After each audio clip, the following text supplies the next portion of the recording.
la conférence se résume à un point. Vous devez, dans la vie, être positif. C'est ça.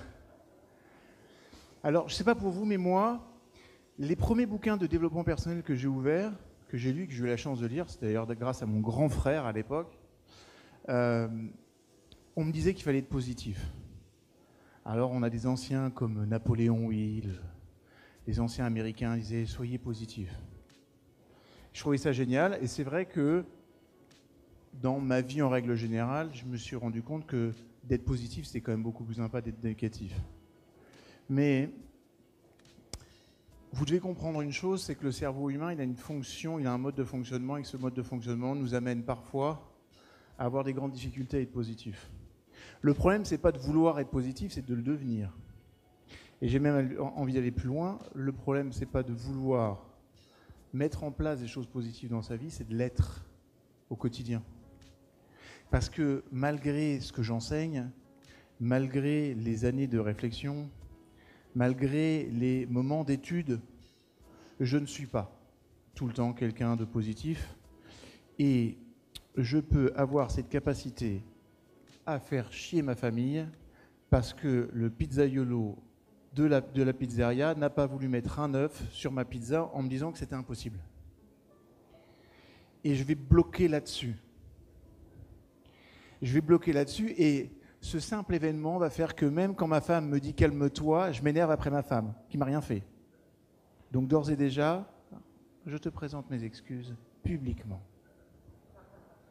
Mais ce que je veux dire par là quand même, c'est quand même intéressant de se rendre compte que si positif était simple, ça se saurait.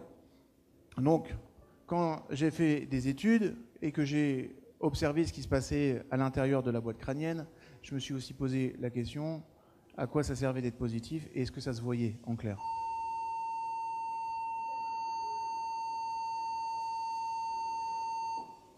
Les trucages sont prévus. À chaque fois que vous entendrez un son comme ça, ça veut dire que ce que je vais dire juste après est essentiel.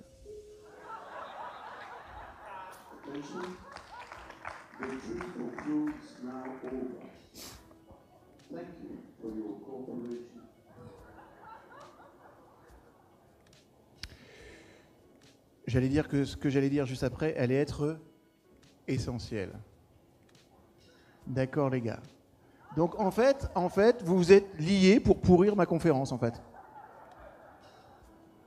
Et bien sachez que je sais par qui vous êtes envoyé. Vous êtes envoyé par la concurrence et vous ne m'aurez pas. Parce qu'en fait, on a voulu voir, est-ce que j'étais capable de rester positif ?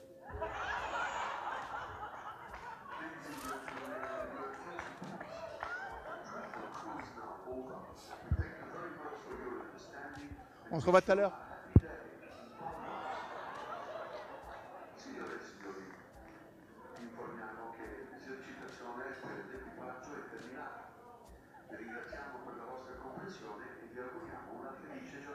Ah oui.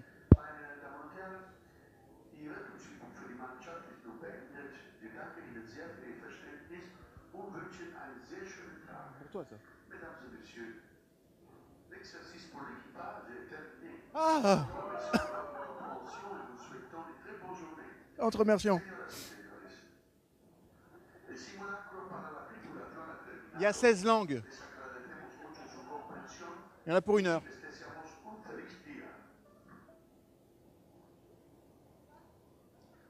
T'as fini, Bob ?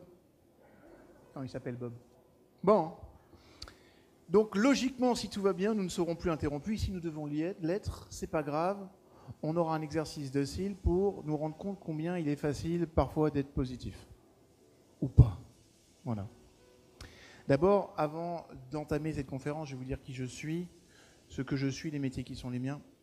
Et puis après, je vous parlerai aussi de ma grande passion. C'est important, parce que tout est lié. Et ensuite, je vous dirai ce que je sais de cette dynamique positive. Parce que vous entendrez tout le temps, même des amis, quand vous rencontrez des périodes difficiles, des personnes de vous dire « sois plus positif ». C'est comme les personnes qui vous disent « tu devrais lâcher prise ». Ou alors « t'es trop stressé, arrête de stresser ». Alors les conseils sont toujours bons, mais vous avez remarqué que derrière, il n'y a jamais aucun mode d'emploi. C'est-à-dire que quand tu regardes ton pote, tu dis ok, moi je veux bien lâcher prise. Juste, tu m'expliques ce que c'est, comment je fais, maintenant. T'as plus personne. Et d'être positif, vous allez voir que même si ça semble logique, pour votre cerveau, c'est complètement illogique. Parce que le cerveau n'est pas équipé pour être à la base positif. Et je vous raconterai pourquoi. Donc d'abord, qui je suis, j'ai la chance d'être un homme marié à une femme extraordinaire. Je suis un homme qui est en voyage en ce moment, voilà, grâce à Rafika et toute son équipe. Je suis l'europapa de 4 enfants, nous gérons 4 enfants, donc c'est un team à gérer au quotidien. Et autant vous dire que quand vous gérez des enfants, surtout quand ils sont nombreux et variés, avec des personnalités disparates, être positif au quotidien devient un exercice de style. Voilà. Je suis donc psychologue de formation maintenant, et j'ai fait de la recherche en neurosciences, qui m'a amené jusqu'à un PhD. Et l'intérêt de ça, c'est que moi je voulais comprendre, au-delà de ce que j'avais pris au niveau psychologique, comment ça marchait et comment ça fonctionnait concrètement. Pourquoi ? Parce qu'en fait, tout ce que j'avais appris en psychologie a quasiment été réduit à néant quand j'ai commencé à observer ce qui se passait dans la boîte crânienne d'un point de vue purement biologique. Parce que, comme j'ai expliqué hier pendant l'atelier sur les neurotransmetteurs, aujourd'hui, on est encore à vouloir expliquer le mode de fonctionnement psychologique à travers des problématiques que nous allons rencontrer dans notre vie, à savoir par exemple la dépression, les burn-out, les coups de déprime, les grands coups de colère, les addictions. Et on voit des psychologues, des psychothérapeutes, des psychiatres qui s'évertuent à se battre comme des cinglés pour essayer de soulever cette personne de l'espèce de fiente dans laquelle elle est et dans laquelle elle va rester la plupart du temps, pour la simple et bonne raison, c'est que le terrain sur lequel on travaille n'est pas bon. C'est-à-dire qu'il faut arrêter de considérer que les choses sont psychologiques alors que pour beaucoup, elles ne le sont pas. C'est important de comprendre qu'aujourd'hui, 80% des crises d'angoisse sont liées en priorité à un dérèglement des neurotransmetteurs, et notamment à une carence qu'on a pu voir hier dans l'atelier qui s'appelle le GABA, qui a cette fonction de réguler et de calmer les choses. Donc si un psychologue traditionnel se met à accompagner son client sans avoir connaissance de ce mode de fonctionnement biologique, qui n'est pas toujours si logique que ça, et ben en fait on va se rendre compte très très vite qu'on perd notre temps. Et c'est pour ça que d'autres thérapies, ou certaines thérapies sont si longues. Alors après, il y a eu quand même l'avènement des thérapies brèves. On s'est dit, c'est cool, ça n'a pas duré si longtemps que ça. Mais dans les faits, ça dure longtemps, parce qu'on se rend compte que des personnes qui font des thérapies brèves en font plusieurs. Donc en fait, au final, ça donnera le même temps. Le gros de mon activité est simple. D'abord, je forme des coachs professionnels, certains sont dans cette salle, et c'est un plaisir de partager ce voyage aussi avec vous. La deuxième activité, c'est la mise à jour de tout ce qui va être nouveauté en termes de neurosciences liées à l'accompagnement. Donc là, ma clientèle, ce sont des psychologues, des psychiatres et des psychothérapeutes. Et j'ai une toute nouvelle activité qui est d'intervenir en tant qu'enseignant à l'université pour des jeunes en Master 2. Ça veut dire que j'ai en face de moi des pharmaciens, des médecins qui vont s'orienter vers des études plutôt élevées dans l'univers de la pharmacologie. Et je les forme en neurosciences appliquées pour voir à quel point ce que nous savons en neurosciences peut être applicable dans des théories logiques de tous les jours. Et c'est intéressant de partager cet univers ou ces différents univers parce que d'un côté, il y a cette capacité pédagogique que je dois avoir avec des jeunes ou des moins jeunes, c'est-à-dire de comprendre la logique de comment ça fonctionne à l'intérieur et de le retranscrire. Ce qui s'appelle la dimension pédagogique, c'est un exercice de style très compliqué, la pédagogie. Et puis, ça m'oblige aussi, et ça je trouve ça génial, à avoir une dernière activité qui est une activité de recherche pour toujours rester en mouvement. Car je sais que ce que j'enseigne aujourd'hui sera certainement, si ce n'est obsolète, en tout cas largement complémentarisé dans les 5-10 prochaines années. Donc c'est juste important de comprendre que nous sommes tous en évolution. Et je vais vous parler de cette évolution aujourd'hui. L'autre jour, pendant sa conférence, le professeur Joyeux a abordé l'évolution de l'homme à travers ses différents cerveaux. Je vous rappelle que l'Homo sapiens, c'est 200 millions d'années. Okay, il y a 10 millions d'années, il y a une grosse révolution. Et je ne crois pas à la théorie de l'évolution. Alors comme ça, je vais être très très clair. Le darwinisme, pour moi, est complètement illogique. D'abord, compte tenu des dernières recherches. Et puis, si le darwinisme existait, on aurait enfin trouvé ce fameux chaînon manquant. On ne l'a pas encore trouvé. Donc, moi, de savoir que je descends du singe sous prétexte que j'ai 98% d'un ADN commun, ça me gêne. Parce que c'est exactement la même chose avec le porc. Donc, pourquoi, finalement, je n'aurais pas pu prendre autre chose? Je vous ai dit, cette conférence sera plein de trucages. Et à chaque fois, elle vous amènera à toujours plus de conscience. On reviendra sur la notion de conscience tout à l'heure. Donc, comme je vous disais, je ne crois pas à la théorie de l'évolution, mais en revanche, je crois à l'adaptation humaine et à son développement au niveau du cerveau sur au moins, on va dire, les 5-6 000 dernières années. Voilà. 5-6 000 dernières années, on revient à la date d'un être qui s'appelle Adam Arishon, et Adam Arishon, c'était Adam. Et si vous pensez que Adam et Ève n'ont pas existé, croyez-moi, je pars tous les 3 mois pour passer près de 10 jours à Jérusalem pour faire de la recherche sur, pas simplement que mes ancêtres, mais pour faire de la recherche sur les fondements même de la psychologie moderne. Et je peux vous garantir qu'on est capable de dater et de trouver depuis Adam Arishon les différents descendants. On a de la chance dans cette culture, qui est la culture judaïque, d'avoir eu une notification durant toutes les périodes de notre ère. Il y a aussi une chose qui est importante, c'est que cette culture, elle a organisé et structuré beaucoup de choses dans notre vie. Elle a organisé d'abord on parle de la culture judéo-chrétienne, hein, d'accord ? Mais aussi, la plupart des mots que vous utilisez aujourd'hui sont empreints de cette culture-là aussi. C'est important. Je ne sais pas si ça vous arrive de vous chamailler. Ça vous arrive, en tout cas, moi ça m'arrive de me chamailler et on va me dire arrête de te chamailler. Beth Shammai et Hillel étaient deux très grands sages qui se partageaient l'interprétation des lois hébraïques. Et Shammai avait cette capacité de toujours aller à l'origine des choses. C'est-à-dire que pour comprendre quelque chose, je vous donne un exemple tout bête. Imaginons que je demande à Didier d'aller tuer une personne sur ce bateau. Il tue la personne parce qu'il m'écoute et qu'il a confiance en moi. Merci Didier. Qui est responsable du meurtre? Est-ce que c'est Didier ou est-ce que c'est moi? Alors Hillel, lui, il dirait c'est Didier, parce que Hillel, il est centré sur les faits du maintenant. Il dit non, on va observer ce qui est observable. Maintenant, celui qui a pris le revolver et qui a tiré, c'est Didier. Shammai dirait, nous devons nous interroger sur l'origine des choses. Qu'est-ce qui est à l'origine de cette conséquence et de ce fait? Et vous allez voir qu'en fait, tous les jours, on emploie des mots, une structure, et ça veut dire que ça, c'est organisé, structuré depuis la nuit des temps. Mais ça n'a pas simplement structuré que notre langage, ça a aussi structuré l'ensemble des schémas cognitifs que nous avons.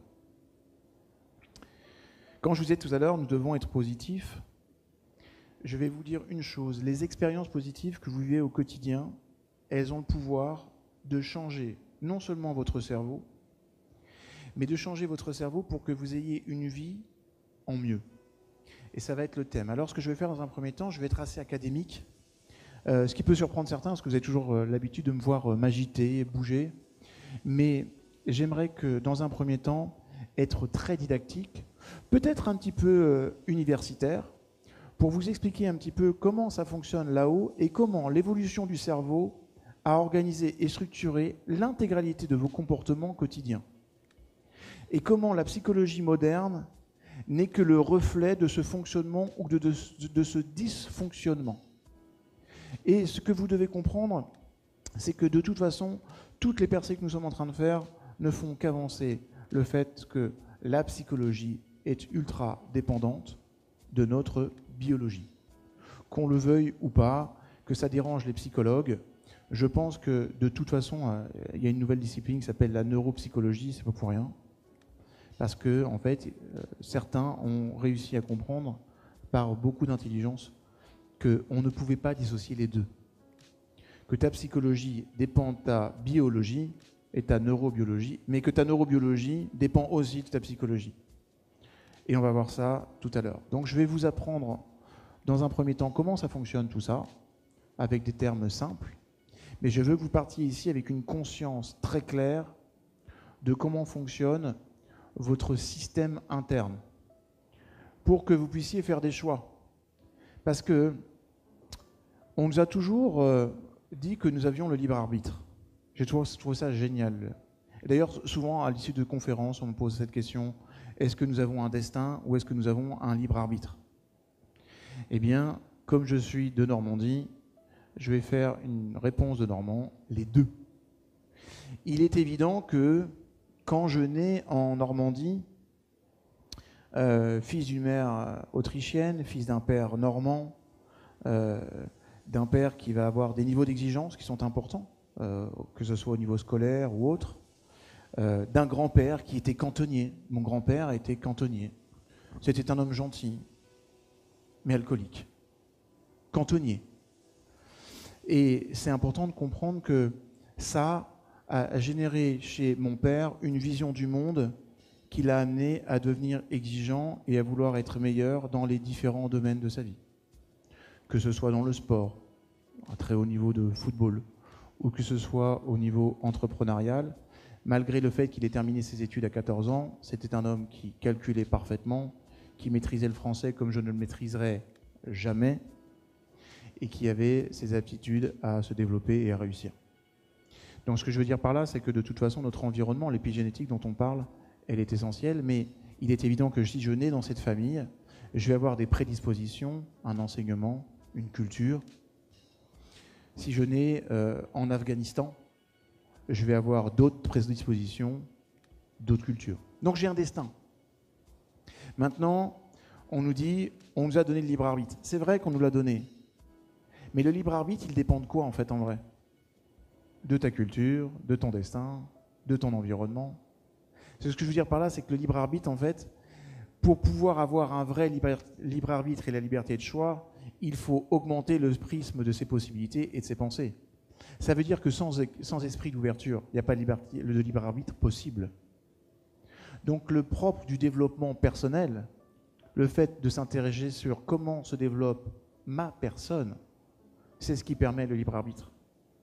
C'est ce qui permet de faire des choix. Et vous tous qui êtes ici, si vous avez investi dans cette magnifique croisière et que vous avez eu la chance d'être en contact avec des intervenants qui sont tous brillantissimes, mais c'est arrivé de ne pas prêter l'oreille sur les intervenants d'à côté, et j'avais vraiment le sentiment qu'il y avait des perles de sagesse qui coulaient de leur bouche comme ça, de façon complètement naturelle. C'était vachement sympa.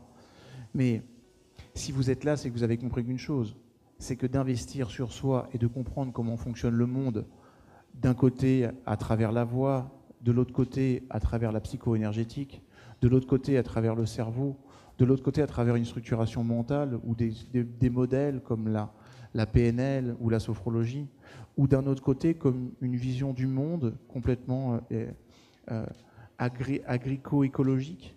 Tout ça nous ouvre des perspectives différentes et tout ça nous amène à faire des choix différents. Et là, on alimente un vrai libre arbitre. C'est la raison pour laquelle il faut toujours travailler sur soi. Mais je vais développer encore plus ça là-dedans. Ce que vous devez comprendre aussi, c'est que toutes les études qui ont été menées sur les 20 dernières années sur les émotions positives, elles montrent que ces émotions réduisent considérablement la réactivité au stress, le système immunitaire, permet de facilement réduire les blessures dites psychologiques et ce qui va vous permettre de dire que vous êtes heureux dans votre vie et que vous caressez comme ça la vague du bonheur, c'est que justement vous avez multiplié les moments de satisfaction dans votre vie. Vous allez comprendre pourquoi dans quelques instants. Le professeur Joyeux, l'autre jour, qui vous expliquait que l'évolution, et on va prendre ça comme théorie, comme ça on va être cohérent, et pour moi c'est logique de pouvoir vous l'expliquer ainsi. il est certain que nous avons 3 cerveaux. Le fameux cerveau triunique qui a été développé et expliqué de façon exemplaire par MacLean, qui parlait du tronc cérébral qu'on appelle le cerveau reptilien. Après, on a le cerveau mammalien qu'on appelle aussi le cerveau limbique. Et puis, la matière grise qu'on va appeler le cortex. Chacun va avoir son programme, chacun va avoir son évolution. Et même si, curieusement, les dernières recherches montrent qu'on est né avec ces 3 dimensions-là, effectivement, on ne les a pas développées de la même façon. Je veux que vous compreniez aussi que votre état d'esprit, c'est comme un jardin. D'ailleurs, vous avez tous entendu ça, tu dois cultiver ton jardin intérieur.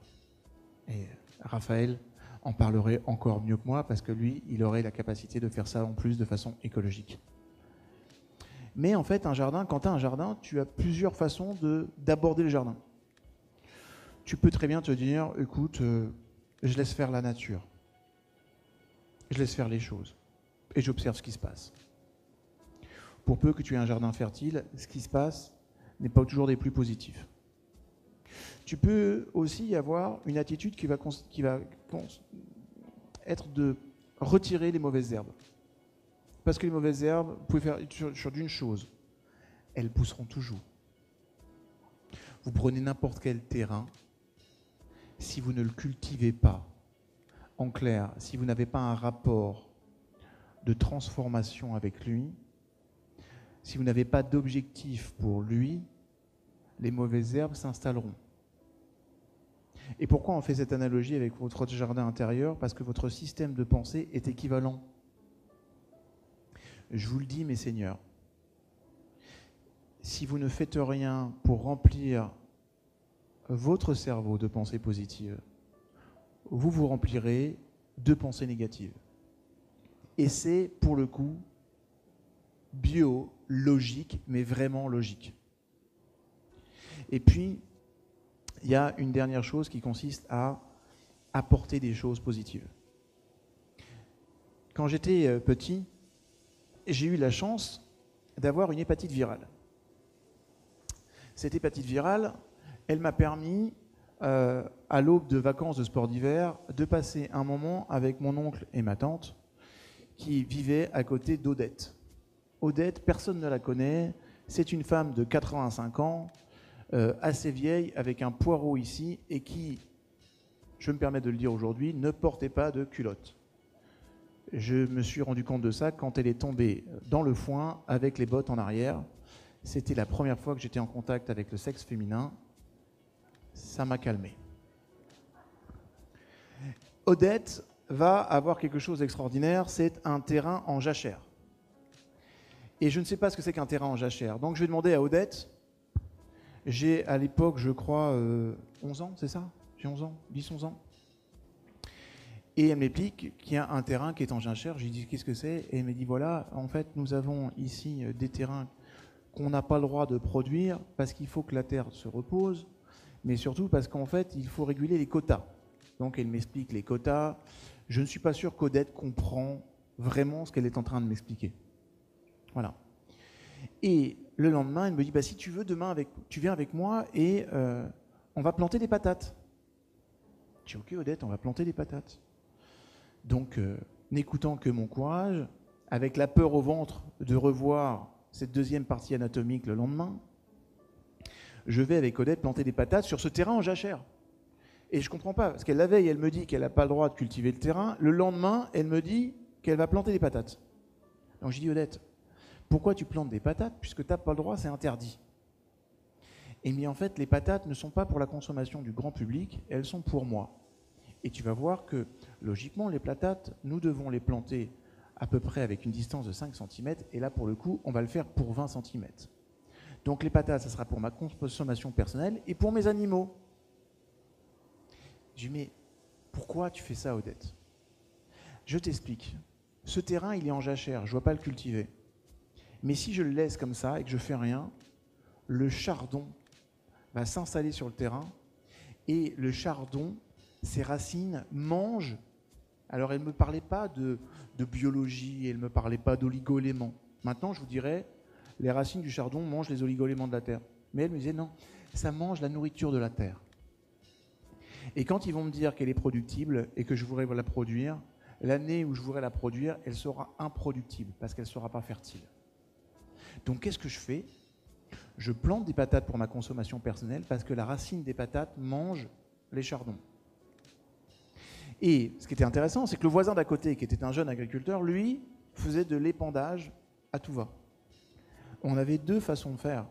On avait une logique qui n'était pas une logique respectueuse, qui avait pour fonction de retirer les chardons de la terre, et on avait à côté Odette, à l'ancienne, avec un pragmatisme à tout terrain et toujours pas de culotte, qui, elle, plantait des patates toutes les 15 cm. Et Odette, elle avait compris une chose, c'est que plutôt que de retirer les mauvaises herbes, à savoir les pensées négatives, il est important d'ajouter des pensées positives. Ce moment-là, on va se retrouver en face d'un véritable problème. Un problème qui est un problème de fond et qui est un problème de la nature biologique.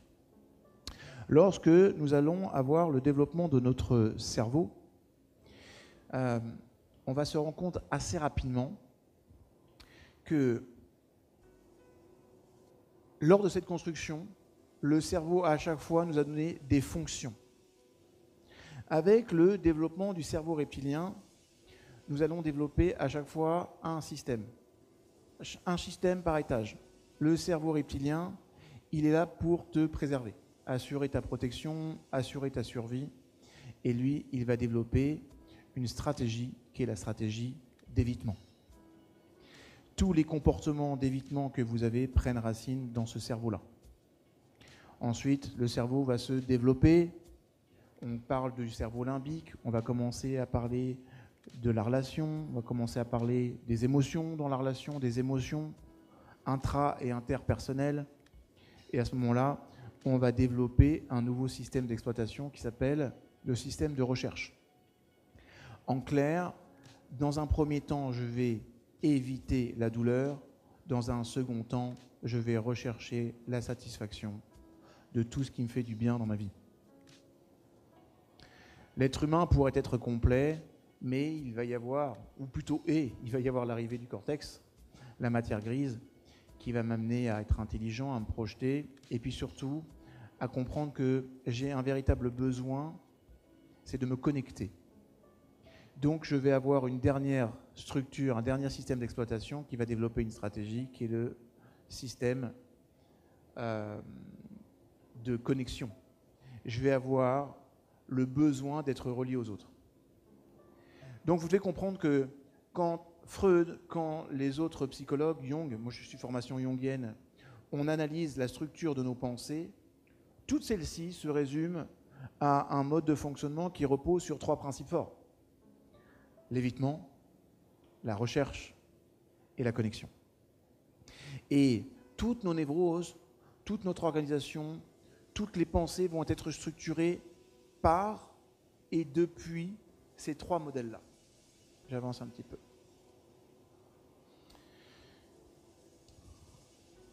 Le professeur Joyeux nous a parlé l'autre jour aussi de la notion de neuroplasticité. À savoir, et d'ailleurs il y avait un exemple dans la salle d'une personne qui disait qu'il y a eu un individu qui s'est fait arracher la moitié du lobe temporal et cette personne a eu les capacités de ce lobe temporal développées ailleurs. Alors, on va remettre les choses dans le contexte.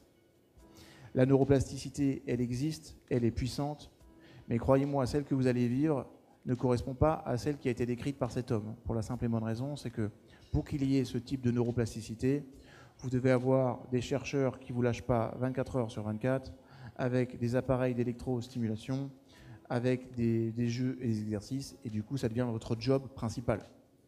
Parce que si la neuroplasticité était si facile, je peux vous garantir que les personnes que j'accompagne qui sont cérébrolésées, j'en accompagne 3 aujourd'hui, une personne qui est cérébrolésée, c'est une jeune femme qui a 27 ans, qui s'appelle Julie.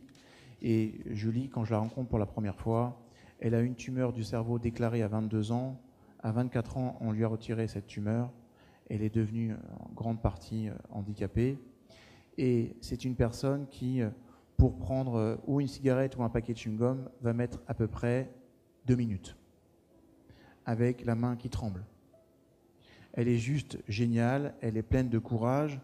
Moi, je fais quelque chose avec elle, que je déteste faire, c'est que je lui mets des coups de pied au cul pour qu'elle se bouge, parce que je ne peux pas me permettre de la complaisance, et qu'elle progresse. Mais les progrès que nous avons en termes de neuroplasticité avec elle sont naturellement très minimes. En revanche, les progrès que nous faisons sur sa capacité à être heureuse et à accepter son handicap, eux, sont très importants. Et du coup, on s'aperçoit que la pensée va permettre d'accepter la biologie. Et je peux vous garantir que s'il y a une chose dont vous devez vraiment prendre soin, c'est de vos deux cerveaux. Alors je sais que le professeur Joyeux disait qu'il considérait que le tube digestif n'était pas le second cerveau. Il y a quand même plusieurs professeurs américains qui pensent le contraire. Il est clair que pourquoi moi je considère que c'est un deuxième cerveau et que j'aime cette idée en fait en vrai. Voilà. Je comprends sa vision du monde, je comprends son regard, mais comme je le disais hier dans un des ateliers, dans le cerveau, vous avez 200 millions de neurones. 200 millions de neurones, c'est autant que le cerveau d'un chien. Alors, moi j'ai la chance d'avoir une chienne qui est une merveille et qui est une vraie belle présence dans notre vie. Et je peux vous garantir qu'elle est pleine d'intelligence. Elle nous comprend, elle nous observe, elle est capable d'identifier nos humeurs, de s'adapter par rapport à nos humeurs. Elle est capable de faire des demandes absolument claires en ce qui concerne la nourriture, le câlin ou le fait de la sortir. On est en interaction avec elle et tous les jours, elle nous impressionne. Et par sa gentillesse, et par sa sagesse, je vous jure que c'est vrai. Et bon, bref, c'est ma chienne, quoi. Voilà.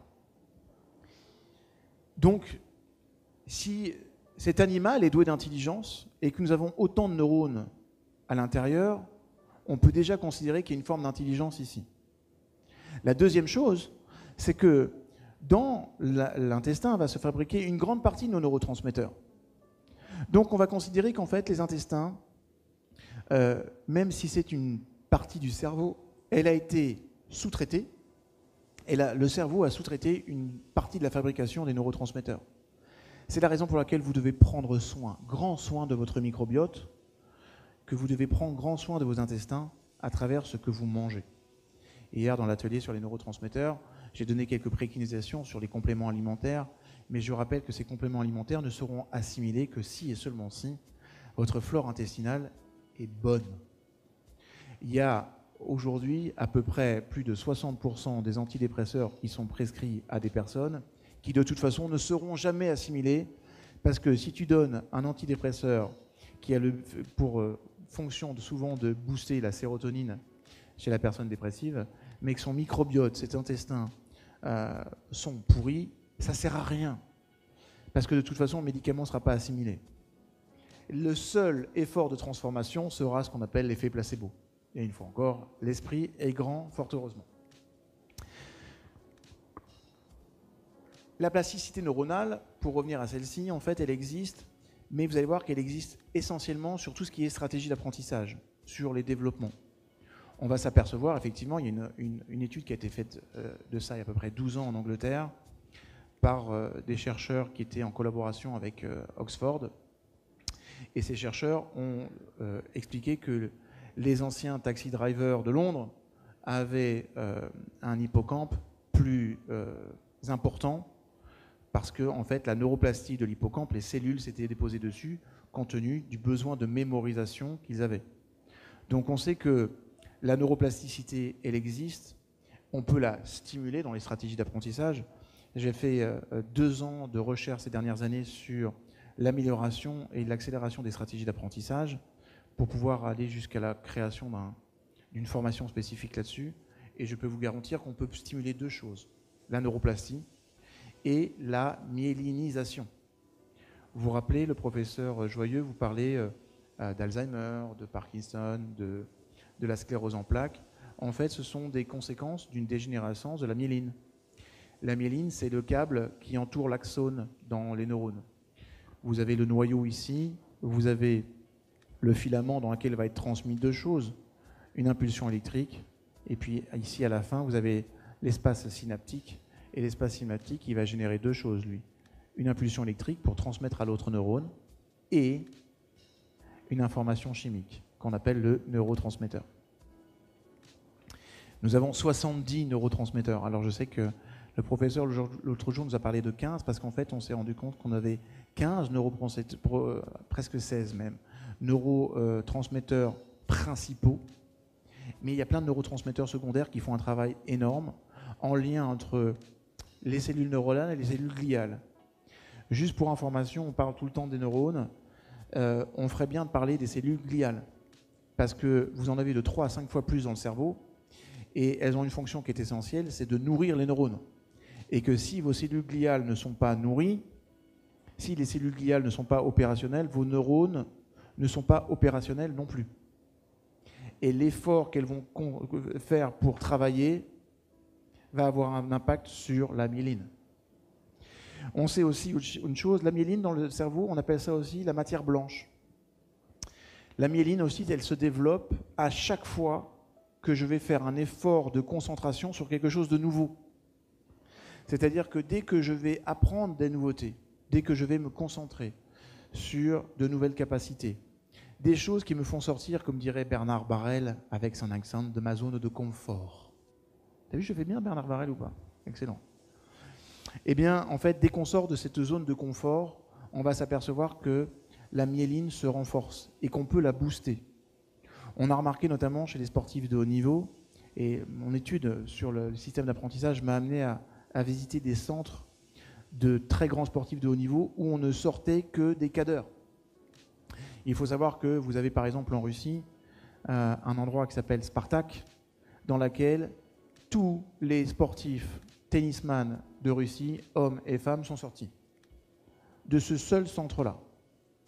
Vous avez aux États-Unis, à côté de Dallas, une école de musique dans laquelle les dernières starlettes de la pop avec des voix hallucinantes comme Ariana Grande et autres compagnies, ma fille pourrait mieux vous en parler que moi, ils viennent tous de ce même centre. Et quand vous allez voir Spartak, j'ai visité Spartak en Russie, je m'attendais à un centre absolument extraordinaire parce que le renom de cette école était tel. Quand moi que je coachais des sportifs de haut niveau, notamment des tennisman, j'ai accompagné des tennisman qui étaient dans le classement des 10 premiers ATP. Et à chaque fois, dès qu'il y avait un Russe, il sortait de Spartak, il faisait peur à tout le monde, le Russe, parce qu'on savait qu'il allait gagner. Donc un jour, je donne une conférence pour FedEx en Russie, et j'appelle un copain pour me dire « Organise-moi un rendez-vous avec les mecs de Spartak, je veux les interviewer ». Une voiture vient me chercher, je me déplace à peu près à 80 km autour de Moscou, et j'arrive dans un centre, et c'était tellement miteux, tellement minable, que je me suis dit que naturellement le taxi driver s'était trompé. C'était pourri, quand je vous dis pourri. Il y avait 2 cours intérieurs, et encore, on est en Russie. Hein. En Russie, ça veut dire entre moins 20 et moins 27 l'hiver. Et il y avait des vitres qui étaient cassées là-haut, et sinon il n'y avait que des cours extérieurs. Donc je dis au taxi driver, non, vous avez trompé, c'est pas Spartak. Je dis, Spartak, c'est un grand centre de formation de sportifs de haut niveau, c'est l'ultime of the world. Et là, le mec, il me répète, non, c'est Spartak. Je dis, non, voilà, je vous explique. Ivan Lendl, Kournikova, Spartak. Je dis, mais c'est pas Spartak là, c'est... Bon, à la fin, comme de toute façon, j'arrivais pas à m'exprimer avec lui, je sors, je vais l'appeler. J'arrive, et il y a une personne qui vient vers moi, qui donne mon nom, donc je comprends que je suis à Spartak. Et là, je me dis, mais comment, déjà, première chose, comment on fait dans un endroit aussi minable pour sortir des champions pareils? Ça va être la première réponse. La première réponse, ça va être, vous savez, quand un environnement il est trop confortable, il génère la complaisance. Il ne génère pas l'envie de se dépasser. Vous avez vu qu'aux États-Unis et en France commence à se développer quelque chose d'extraordinaire qui s'appelle le CrossFit. C'est-à-dire qu'on est dans une logique de fitness qui est complètement différente. On sort de la salle sympathique, aseptisée, avec la petite salle, avec le petit tapis de course, avec à côté du petit tapis de course, naturellement, le petit chiffon et puis le petit pchit pour aseptiser le truc, parce qu'il ne faut surtout pas que tu touches la sueur du voisin précédent. On ne sait jamais, des fois qu'il ait le sida, et que ça se transmette quand même par la sueur, on ne sait jamais. Mais tout ça, ce n'est pas confort, ça ne nous amène pas à nous dépasser. Ça nous permet de nous faire bouger, mais on ne se dépasse pas. Mais ce n'est pas la chose qui m'a le plus choqué. Quand j'arrive à Spartak, quand je suis à l'intérieur, je vois des personnes qui s'entraînent. Alors l'entraînement, il est particulier quand même. Parce que je suis arrivé au moment où les jeunes recrues de Spartak s'entraînaient. Donc 2 cours de tennis. Vous avez sur chacun des cours de tennis, ici 25 personnes, ici 25 personnes, 25 personnes sur un cours de tennis. Ici une personne, ici une personne. Ici et là, vous avez 2 championnes russes qui sont sorties du tournoi ATP, qui ont terminé leur carrière. Et ici, là, vous avez 50 personnes qui imitent les 2 filles en train de jouer sans raquette de tennis. Toi, tu te poses la question, comme tu dis, vous savez, vous jouez un sport qui s'appelle le tennis, avec une raquette, c'est bien aussi. Peut-être que vous n'avez pas de moyens, je comprends, mais une raquette, c'est nécessaire. Mais en fait, ils vont développer des stratégies qui, quand on les analyse, surdéveloppent la myéline.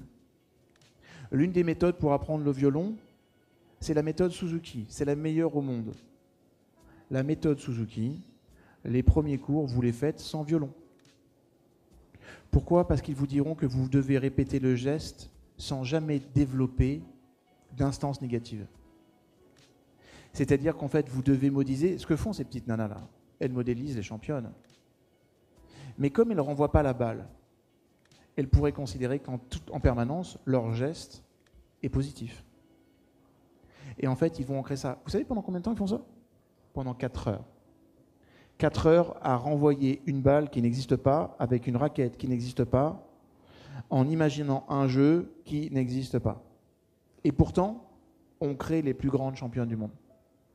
Ça veut dire que la répétition, la concentration, va permettre de développer des capacités d'apprentissage qui sont surabondantes. Donc, la neuroplastie. Maintenant, je vais vous dire pourquoi vous devez vous occuper de votre neuroplastie. Parce que si vous ne le faites pas, les autres vont s'en charger. Si vous n'utilisez pas votre capacité à développer vos propres apprentissages, comptez sur les médias pour vous y aider. Comptez sur les gens négatifs pour vous encourager. Comptez sur les personnes qui ne réussissent pas dans la vie pour vous convaincre de leur mode de fonctionnement. C'est tellement rassurant. Et ça, je vous l'expliquerai tout à l'heure dans l'atelier sur le côté obscur, pour ceux qui auront la chance de pouvoir y participer. Parce qu'en fait, vous allez vous rendre compte que c'est un mécanisme de notre société. Pardon. Nous sommes équipés neurobiologiquement pour être négatifs. Pourquoi ? Si on reprend notre périple humain des dizaines de milliers d'années en arrière, on va s'apercevoir que tout était hostile. On vivait dans un environnement hostile. C'est-à-dire que, comme le cerveau reptilien, il est là pour nous protéger, c'est celui qui était tout le temps en alerte, dans un mode de fonctionnement. C'est lui qui a développé notre système d'évitement. Et vous devez comprendre une chose, c'est qu'à cette époque-là, ça coûtait moins à la personne de se tromper 1000 fois et d'avoir peur pour quelque chose qui n'existait pas, que d'avoir raison une fois. C'est-à-dire que s'il se trompait une fois, par exemple, on avait certaines contrées du monde dans lesquelles il y avait des bêtes sauvages.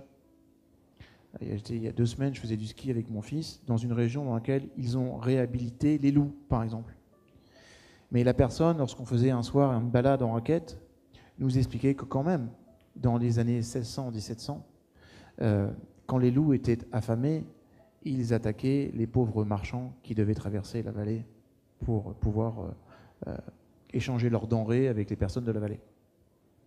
Ça veut dire qu'on a, jusqu'à très récemment, vécu dans des environnements qui sont des environnements incroyablement hostiles.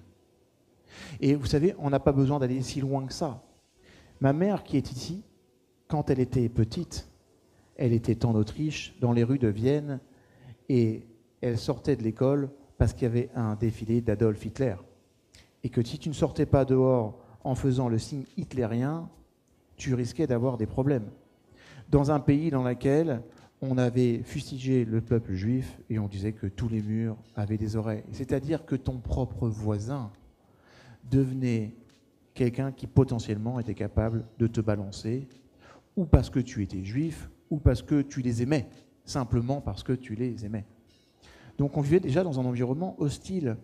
Et que la société que nous vivons, qui est une société relativement sympathique, vient à peine de se rappeler que le Bataclan, que faire une caricature, c'est aussi un point avec lequel je n'étais pas d'accord. Parce que je crois, moi, que dans une société laïque, on peut se moquer de tout. Et on doit se moquer de tout. Et qu'une fois encore, il faut faire taire l'ignorance. Vous savez, j'ai mon institut qui est aussi à Casablanca, au Maroc, où on forme des coachs professionnels. Toutes les personnes qui viennent à ma formation sont tous musulmans pratiquants, les femmes sont voilées, et mon associé, son mari est l'architecte du roi, et je peux vous garantir que non seulement ce sont des gens qui sont très intelligents, mais attention, on est un très très très haut niveau en termes de la connaissance de l'islam. Et eux, ils sont gênés et offusqués de voir ce qui se passe aujourd'hui, compte tenu de ce qu'on dit de l'islam et des musulmans. Parce que figurez-vous que le prophète, il adorait, quand il sortait dans la rue, il achetait régulièrement des caricatures de lui qui étaient faites par les personnes dans la rue. Parce que le prophète, vous savez quoi? Il avait de l'humour. Hein. Il avait beaucoup d'humour. Donc je veux juste que vous compreniez une chose, c'est qu'aujourd'hui, les personnes qui vont agir sont particulièrement et profondément ignorants. Et nous avons un devoir d'éduquer, de transmettre. Parce que quand on ne se rappelle pas, et quand on n'a pas un devoir de rappel, malheureusement, il se passe ce qui se passe aujourd'hui. Voilà. Et donc, qu'est-ce qui se passe aujourd'hui? On va se rendre compte que le négatif, il est présent partout dans notre société. Vous avez remarqué que quand quelqu'un est positif, on se dit c'est un béni oui-oui, celui-là, c'est bizarre, il est un peu con, quoi. Il est gentil. Ou mieux encore, vous dire, sois réaliste. Parce qu'on a comme si d'être positif, c'était le contraire de réaliste. Comme si les gens positifs n'étaient pas réalistes. Croyez-moi, les gens positifs non seulement réalistes, mais parfois ils sont beaucoup plus réalistes que la plupart des gens. Mais pour revenir à cette dimension du cerveau, comprenez que quand on remonte à des milliers d'années en arrière, notre environnement, quoi qu'il arrive, il était tout le temps hostile. Et on ne pouvait pas se permettre de se tromper.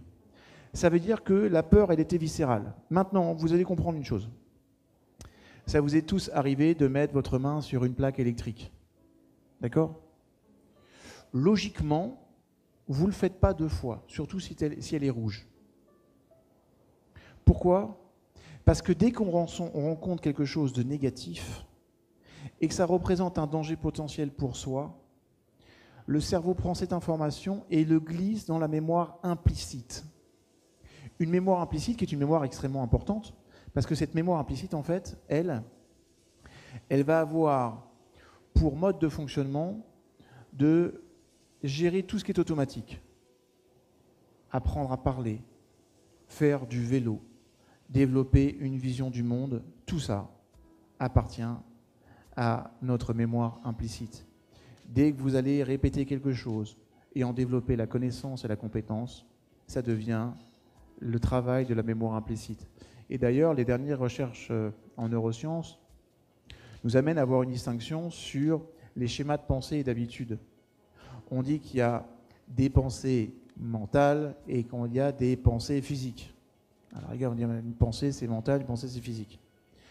Vous devez comprendre que lorsque vous allez mettre en place quelque chose qui est répétitif et qu'on passe du schéma de pensée traditionnel à quelque chose qui va se transformer en habitude, on appelle ça une pensée physique. Je vais vous donner un exemple très clair, ça va vous parler. Ça vous est tous arrivé de vous présenter devant un Porsche, le Porsche d'un ami. Il y a un digicode et vous avez oublié le code. Et là tu dis, écoute, je suis emmerdé, j'ai oublié le code. Attends, bouge pas. Et là en fait, vous allez le faire avec vos doigts. Ça vous est déjà arrivé ça ou pas? Ça veut dire quoi en fait? Tu l'as plus là, mais tu l'as là. C'est-à-dire que ta mémoire, elle est plus mentale, elle est physique.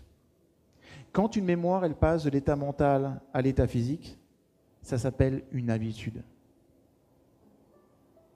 Et une habitude, ça peut aller très très vite, comme ça peut prendre du temps. Ça dépend de l'habitude que tu veux mettre en place. Et ça dépend aussi de la façon dont tu la nourris. Mais vous devez comprendre que nos ancêtres, ils ont développé cette habitude que ce qui était négatif était un danger et que ça, il fallait avoir le réflexe de le mettre systématiquement dans la mémoire implicite. Donc en clair, tout ce qui est négatif dans votre vie, tout ce qui pourrait représenter un danger potentiel pour vous, vous le mettez dans la mémoire implicite, c'est-à-dire à très long terme. Maintenant, le positif n'a pas eu cette chance. Les pensées positives, elles restent dans la mémoire explicite, dans la mémoire dite tampon. Ça veut dire qu'elle va y rester tant qu'on se concentre dessus. Mais le fait d'avoir cette expérience ne veut pas dire que vous allez la transformer en connexion neuronale suffisante pour que ça se transforme en mémoire implicite. C'est la raison pour laquelle on retient très facilement le négatif et le positif. Je vous disais qu'il y a 2 semaines, j'ai eu la chance de passer un moment seul avec mon fils au sport d'hiver, parce que mon épouse considère que c'est aussi important qu'on passe des moments seuls. Voilà. Et puis j'avais la chance d'être ici avec ma fille. Quand je suis arrivé, on a eu un très mauvais temps. Alors il faut que je vous dise une chose, j'adore skier. J'adore skier, je trouve que c'est un très grand moment de détente. La montagne, ça me ressource. Mais quand vous avez un blizzard H24, c'est pas top le ski. Et on était dans un hôtel très sympa, avec des gens très sympathiques. Et pourtant, moi, je commençais à faire la gueule. Et il a fallu que ce soit mon fils qui me rappelle en permanence combien on avait la chance d'être là. Parce que lui, je le voyais toujours enthousiaste. Parce que quand il skiait pas, il allait à la luge, ou il allait s'éclater avec ses potes. Et je me suis dit, en fait, on a vraiment intérêt, parfois, de ne pas grandir. Voilà. Parce qu'on devient con avec l'âge. Pour ça, quand on dit, tiens, regarde, à 16 ans, ou 14 ans, ou 15 ans, c'est l'âge bête, il faut se poser la question de qui on parle exactement, quoi. Voilà. Est-ce que c'est l'âge bête de l'enfant, ou est-ce que c'est cet âge que nous, on n'arrive pas à gérer, parce que nous sommes devenus des personnes qui sont incroyablement négatives. Bon, maintenant, l'excuse, la vraie excuse, c'est que c'est neurologique. Donc, le principe de base, là, c'est de comprendre que l'expérience va faire que toutes les expériences négatives, les pensées négatives, vous les mettez dans la mémoire implicite. Alors, je sais que c'est pas juste, mais c'est comme ça. Sauf que, on s'est rendu compte aussi, grâce aux IRM-F, les IRM fonctionnels qui permettent, comme l'expliquait le professeur Joyeux l'autre jour, de lire comment fonctionne un cerveau, on s'est rendu compte que finalement, il y avait des personnes qui réussissaient à transformer ces expériences positives en connexions neuronales et à les mettre dans la mémoire implicite. Maintenant, il y a aussi une chose qui est vraie, c'est que les choses ne sont pas justes. Les choses ne sont absolument pas justes. Ok ? Si vous travaillez par exemple sur la dimension positive, eh ben, sachez qu'en fait, il faut 5 fois plus de pensées positives ou d'expériences positives pour compenser une expérience négative. Ça veut dire plein de choses, ça. Ça veut dire plein de choses dans notre vie. Ça veut dire que quand on s'essaye à apprendre quelque chose de nouveau, on a intérêt d'avoir des expériences positives dès le départ. C'est pour ça que nos amis de Suzuki, de la méthode Suzuki ou de Spartak, s'assurent à chaque fois d'avoir un début d'expérience positive. C'est pour ça que les coachs qui sont dans cette salle vous diront que lorsqu'on amène quelqu'un vers la mise en place de son objectif, on doit commencer par des petites actions faciles. Parce que c'est rassurant. Parce que ce que nous sommes, mes seigneurs, ce n'est pas la somme de ce que vous allez faire une fois dans votre vie, de façon grandiose, mais ce que vous faites tous les jours, de façon petite. C'est ça qui façonne qui vous êtes. La confiance en soi, ça ne se construit pas parce qu'une fois, vous avez été un héros. La confiance en soi, ça se construit parce que de temps en temps, vous osez. Vous osez être. Vous développez et vous acceptez la notion de courage. Et le courage, je vous rappelle que c'est poser une action, même quand j'ai peur. Donc, quand je vous dis, il faut 5 interactions positives pour compenser une interaction négative. Maintenant, imaginez ce qui se passe dans le couple. Vous comprenez que vous devez avoir 5 gestes, 5 interactions positives pour compenser une interaction négative. C'est-à-dire que quand tu as une réflexion désagréable ou pas sympa, derrière, il faut que tu rames. Il faut que tu rames vraiment pour juste rattraper le niveau. Et ça ne veut pas dire que vous êtes dans le grand amour, ça veut dire que vous êtes dans une relation dite normale. Et comme je vous disais tout à l'heure, vous allez vous rendre compte que pour être positif, il faut bosser. Pour réussir nos domaines de vie, il faut bosser. C'est rigolo de voir que l'Internet et le développement personnel, avec un truc qui m'agace profondément, c'est ce qu'on appelle les lancements orchestrés. Je ne supporte pas ce truc. Voilà. Parce qu'il y a quelqu'un qui va lancer un produit et tu as 5 de ses copains qui vont dire « c'est génial, achète-le, mais je te fais un cadeau, achète-le, achète-le, achète-le, achète-le, achète-le ». Maintenant, ce que je veux dire par là, c'est que dans cet univers-là de l'entrepreneuriat, on nous dit que Internet, c'est le nouvel Eldorado, que c'est simple, qu'on peut gagner beaucoup d'argent et qu'on peut s'arrêter de travailler demain et qu'en faisant peu d'efforts, limite avec 4 heures par semaine, je paraphrase un peu Tim Ferriss, mais je plaisante à peine, vous pourriez avoir une grande réussite. C'est des conneries tout ça. Vous savez, moi j'ai eu la chance d'être en contact avec des champions du monde, des champions olympiques, dans toutes les disciplines, la natation, le tennis, le football, le judo, le karaté, le kickboxing, l'athlétisme. J'ai travaillé avec des très grands de l'univers de la télévision, des animateurs télé, des animatrices, des grands de la pop. J'ai encore l'honneur de travailler avec un monsieur qui s'appelle David Guetta.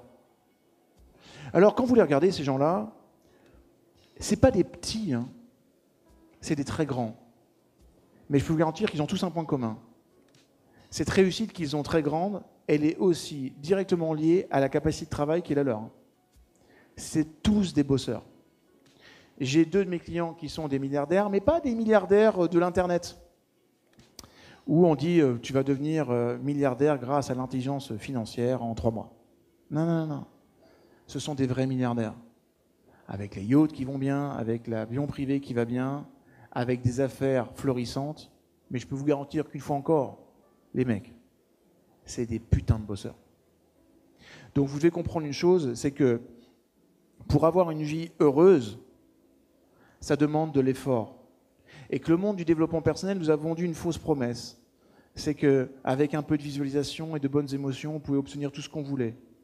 La loi d'attraction, elle a ses limites, mes loulous. Mais la loi d'attraction, elle oublie aussi une chose. C'est qu'à un moment donné, il faut aussi qu'on retrouve le goût de l'effort.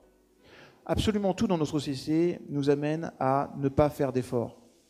Mais vous savez, d'avoir un corps comme le tien, espèce de petit salaud, ça demande de l'effort. Il est là, Arthur, il n'est pas là, Arthur.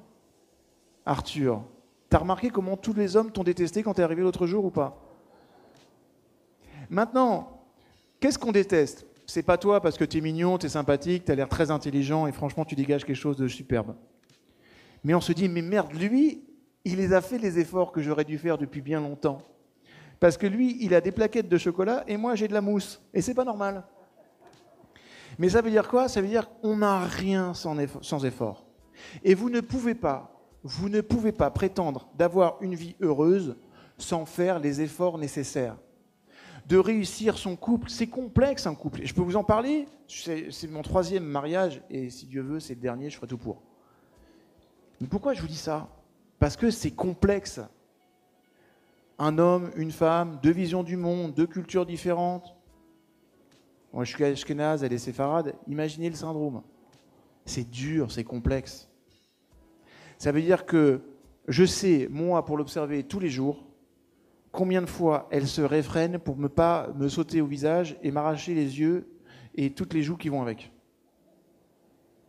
Et moi aussi, ça m'arrive de temps en temps. Tout comme j'imagine que ça arrivait régulièrement à ma mère d'avoir envie de nous buter et nous balancer dans le poêle autrichien. Mais grâce à Dieu, nous vivons dans une société où c'est interdit et apparemment, ça l'a empêché de le faire. Ok ? Mais ce que je veux que vous compreniez là, surtout, c'est que on n'a rien sans effort. Et pour être positif, ça demande des efforts. Mais des efforts qui ont un prix qui est juste hallucinant. Parce que quand on est positif, en fait, on fabrique toute une biochimie embarquée qui est plutôt agréable. Avant ça, je vais revenir sur un tableau que je vais vous commenter. Ça va être plus simple. Juste pour que vous compreniez à quel point, finalement, ces systèmes d'exploitation qu'on a mis en place, d'évitement, de recherche et de connexion et de lien, structurent votre vie. Et à quel point, je veux que vous entendiez ça aussi, vous avez le choix, à chaque instant, d'être dans une réflexion consciente. Ça aussi, on va en parler un tout petit peu de la conscience. Eric Berne, le père de l'analyse transactionnelle, disait que la conscience, c'est savoir ce qui se passe maintenant. Et rajouter plus tard, à travers les 5 sens. Donc déjà, la vraie question, c'est sommes-nous vraiment conscients au quotidien, compte tenu de cette définition-là? Après, moi, j'ai observé la conscience chez mes clients par rapport à leurs actes. Hier, j'ai malheureusement pas été jusqu'au bout de la conférence du professeur Joyeux sur le bien agir, mais il insistait combien de fois sur la responsabilité et des conséquences de tes actes. Quand tu deviens responsable des conséquences de tes actes, tu deviens conscient. Parce que pour moi, la définition de la conscience, c'est d'avoir une représentation mentale très claire, des conséquences positives ou négatives, pour moi, si je continue d'avoir ce type de fonctionnement, de pensée ou de comportement. Je répète parce que c'est important. La conscience, c'est d'avoir une représentation mentale très claire des conséquences, pour moi, de mes modes de fonctionnement, de pensée et de comportement. Et je vous dis une chose, on ne change pas ce dont nous n'avons pas conscience. Et que la plupart des gens confondent connaissance et conscience. Et que si c'était la connaissance permettait la conscience, ça se saurait. Et tous les fumeurs ne fumeraient plus. Pour la simple et bonne raison, c'est que sur un paquet de cigarettes, c'est marqué « fumer tue » ou « donne le cancer ». Et que ce n'est pas quelque chose d'obligatoirement sympathique. Mais les industriels, ils ont compris que de toute façon, tant que ça ne passerait pas la barre de la conscience, ça ne posait pas de souci. Juste une information intéressante, quand les différents États ont imposé aux grands fabricants de cigarettes d'inscrire comme l'information que la cigarette tuait et qu'elle donnait le cancer, ils n'ont donné aucune instruction quant à la typologie ni la taille. D'accord ? Donc, ils s'attendaient à ce que les industriels mettent ça en tout petit. Sauf que ces mêmes industriels se sont attachés les services d'un très grand professionnel en neuromarketing qui leur a dit « si vous mettez ça en petit, ça va être suspicieux ». Les gens vont se poser des questions. Ils vont développer le doute, l'interrogation des représentations mentales, les représentations mentales, une conscience. Et vous avez plus de risques si vous l'écrivez en tout petit que si vous l'écrivez en très gros. Bon, les industriels ont eu peur, ils ont fait des tests, et les tests ont été juste à 90%. C'est que quand on marque quelque chose en gros, le cerveau trouve ça tellement gros que de toute façon, il ne se pose pas de questions. Ça reste dans la sphère de la connaissance et ça ne rentre pas dans la sphère de la conscience. Alors maintenant, c'est vrai que la sphère de la connaissance, c'est la première porte ouverte sur la conscience. D'ouvrir un bon bouquin de développement personnel, ça va nous donner des idées. Alors, je ne sais pas pour vous, mais moi, j'ai une bibliothèque où il y a, je ne sais pas, peut-être 1000, 1500 livres de développement personnel. J'adore. Et de toute façon, je suis livre de développement personnel addict. C'est dès qu'on en parle d'un, je le note, je l'achète. D'ailleurs, ce qui fait que je dois avoir au moins 200 bouquins à lire, là, en commande. Okay ? Mais le problème, vous l'aurez compris, c'est que ce qui est important, ce n'est pas ce que je sais, c'est ce que je fais de ce que je sais. Parfois, les personnes viennent me voir et me dire « Tu peux me donner la liste des bouquins qui sont vraiment intéressants, qui ont changé ta vie ?» Je peux le faire. Maintenant, si vraiment tu veux un conseil avisé, je vais t'en donner un seul. Et cette année, tu l'appliques. L'année prochaine, je t'en donne un autre. et tu l'appliques. Ça veut dire quoi? Tu vas le décortiquer, ce bouquin. Tu vas le comprendre. Tu vas le lire, tu vas le relire. Avec mon épouse, on étudie quelque chose qui s'appelle le Tanya. Le Tanya, c'est une étude du mouvement de la Torah. Et le Tanya étudie notamment le Zohar. Le Zohar, c'est la Kabbale. Alors, d'abord, petite précision, nous n'étudions pas la Kabbale pour la simple et bonne raison, c'est que ceux qui prétendent étudier la Kabbale ou la transmettre disent n'importe quoi. Parce que pour d'abord avoir le droit d'apprendre à étudier la Kabbale, il faut avoir un minimum de 40 ans et d'avoir fait entre 15 et 20 ans d'études dans une yeshiva sur la Torah et l'enseignement talmudique. Pourquoi? Parce que si vous recevez l'enseignement de la Kabbale sans avoir la capacité de recul et à travailler sur un autre système qui est très puissant qui s'appelle la Gemara, vous pouvez être sûr d'une chose, c'est que vous devenez dingue. Donc quand Madonna nous dit qu'elle est kabbaliste, je lui dis grand merci, mais calme-toi ma chérie. Voilà. En revanche, quand on étudie ça, faut juste comprendre que ce livre qui a été écrit par un homme, qui l'a écrit en 20 ans, il passait parfois 6 semaines sur une lettre. Quand on étudie ça, pour comprendre une phrase, on passe parfois 4 sessions de 2 heures. C'est-à-dire qu'on va faire 8 heures sur une phrase, juste pour comprendre pourquoi il a dit cette phrase. Ce qui est un truc incroyablement frustrant et incroyablement stimulant. Parce que, intellectuellement parlant, c'est hyper puissant. Mais j'ai compris que ça nous amenait aussi à quelque chose qui s'appelle l'humilité et que parfois c'est important de dire... Combien de fois j'ai des personnes qui disent « c'est bon, j'ai lu Tony Robbins, je connais, et je voudrais autre chose. » Non, lire Tony Robbins, c'est une chose. Appliquer à la lettre ce qu'il y a dans son bouquin, mon petit chou, ça va te prendre toute une vie. Donc prends-toi le temps. Et considérer une chose, c'est que par rapport à tout ce qui va être positif, tout ce qui va être la connaissance, attardez-vous à appliquer. Il y a de ça quelques années, le Dalai Lama vient en France et mon meilleur ami, Paul, qui est passionné de bouddhisme, ça tombe le jour de son anniversaire. Donc j'y viens, écoute, je t'ai organisé ça, on va voir le Dalai Lama pour ton anniversaire. J'ai adoré rencontrer cet homme parce que d'abord il arrive, un petit monsieur avec une casquette de baseball américain, parce qu'il y avait beaucoup de projecteurs. Moi je pensais qu'on allait faire un petit truc intimiste, on était juste 12 000, donc on était en intimité avec 12 000 personnes.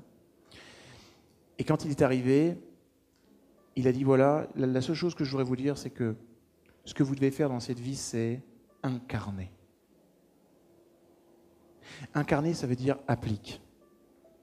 Vous savez, à travers les ateliers, et j'ai eu la chance d'abord j'ai eu la chance de connaître certains des intervenants, et puis j'ai eu la chance d'échanger avec les autres intervenants. Et je pense très sincèrement que vous ne mesurez pas la chance que vous avez d'être en contact avec ces brillantes personnes. Vraiment. Je ne parle pas de moi. Je parle vraiment de tous ceux qui sont ici. J'ai notamment une chose que je dois aussi dire, c'est que si je suis là aujourd'hui à vous parler avec passion, c'est parce qu'un jour, j'ai rencontré l'autre couillon de Bernard Barrel qui m'a formé à la PNL et qui m'a donné le déclic de m'intéresser au développement personnel alors que j'étais un jeune con formé à la psychologie. Et que la façon dont il enseignait, la pédagogie qu'il m'a offerte, ça m'a amené à m'interroger et en fait, il m'a transmis quelque chose qui s'appelle la passion. Mais pas transmis la passion pour rien. Vous savez, l'autre jour, je donnais une émission, je suis expert pour l'émission qui s'appelle Toute une histoire de Sophie Davant. Et l'autre jour, on faisait une émission qui m'a intéressé, je voulais impérativement la faire, et seul, pour la simple et bonne raison, c'est qu'on parlait des enseignants. Et il y avait sur ce plateau 2 enseignants, une enseignante et un enseignant qui avaient vraiment marqué la vie de ces personnes, qui voulaient les remercier aujourd'hui. Et ce que je leur disais pendant cette émission, et que vous ne pouvez pas contredire ça, c'est interdit, si vous le faites, de toute façon, je vous envoie ma mère. Remarquez qu'on a tous été bons dans des disciplines dans lesquelles on a eu un professeur passionné, passionnant et positif. Vous savez, la PNL, elle a été créée par 2 fondateurs qui s'appellent Bandler et Grinder. Quand je suis allé me former avec Bandler et Grinder, j'ai pas du tout kiffé. Mais pas du tout. Pédagogiquement, Ben Lor, je trouvais que le mec, il était barré et pas du tout cohérent. Il nous enseignait une discipline humaniste alors qu'il ne l'était pas du tout.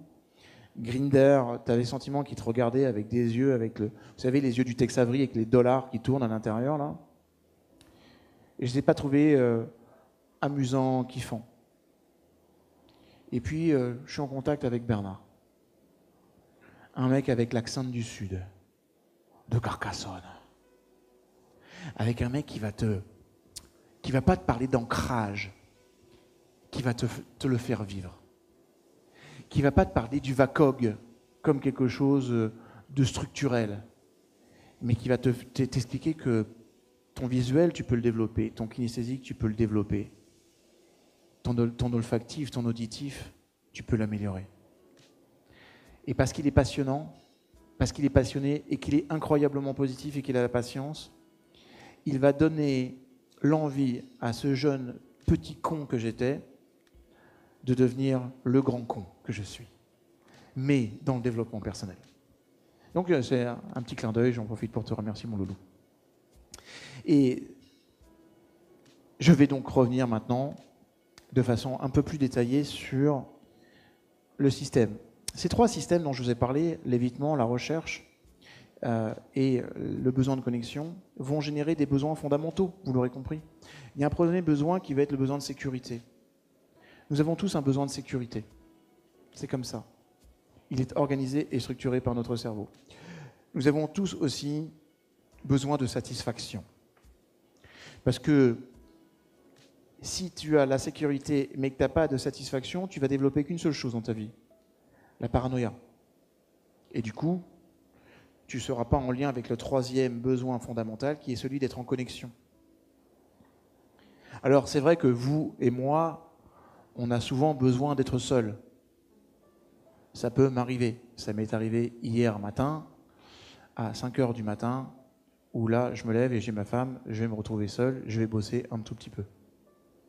Elle te dit gentiment, reste avec moi. Mais au-delà du fait que j'étais éveillé et que j'avais envie de travailler, j'avais aussi envie d'être seul, parce que parfois, d'être dans la proximité, d'être en contact avec les membres de sa famille, des autres, c'est important aussi d'avoir des espaces pour soi. Et c'est important, écoutez-moi bien, de se traiter en première classe et d'écouter ses besoins. Parce que, ou vous vivez dans la satisfaction de vos besoins, ou vous vivez dans la frustration des besoins des autres. Et une fois encore, tout a des conséquences. Donc c'est important de connaître et d'identifier ses besoins. Et c'est OK à un moment donné de dire, j'ai besoin d'être seul. Et quand je fais ça, je ne me positionne pas contre toi ou contre les autres. Je me positionne pour moi, parce que j'ai envie de me retrouver. Ça peut être parce que j'ai envie de lire ces fameux livres que j'ai en retard.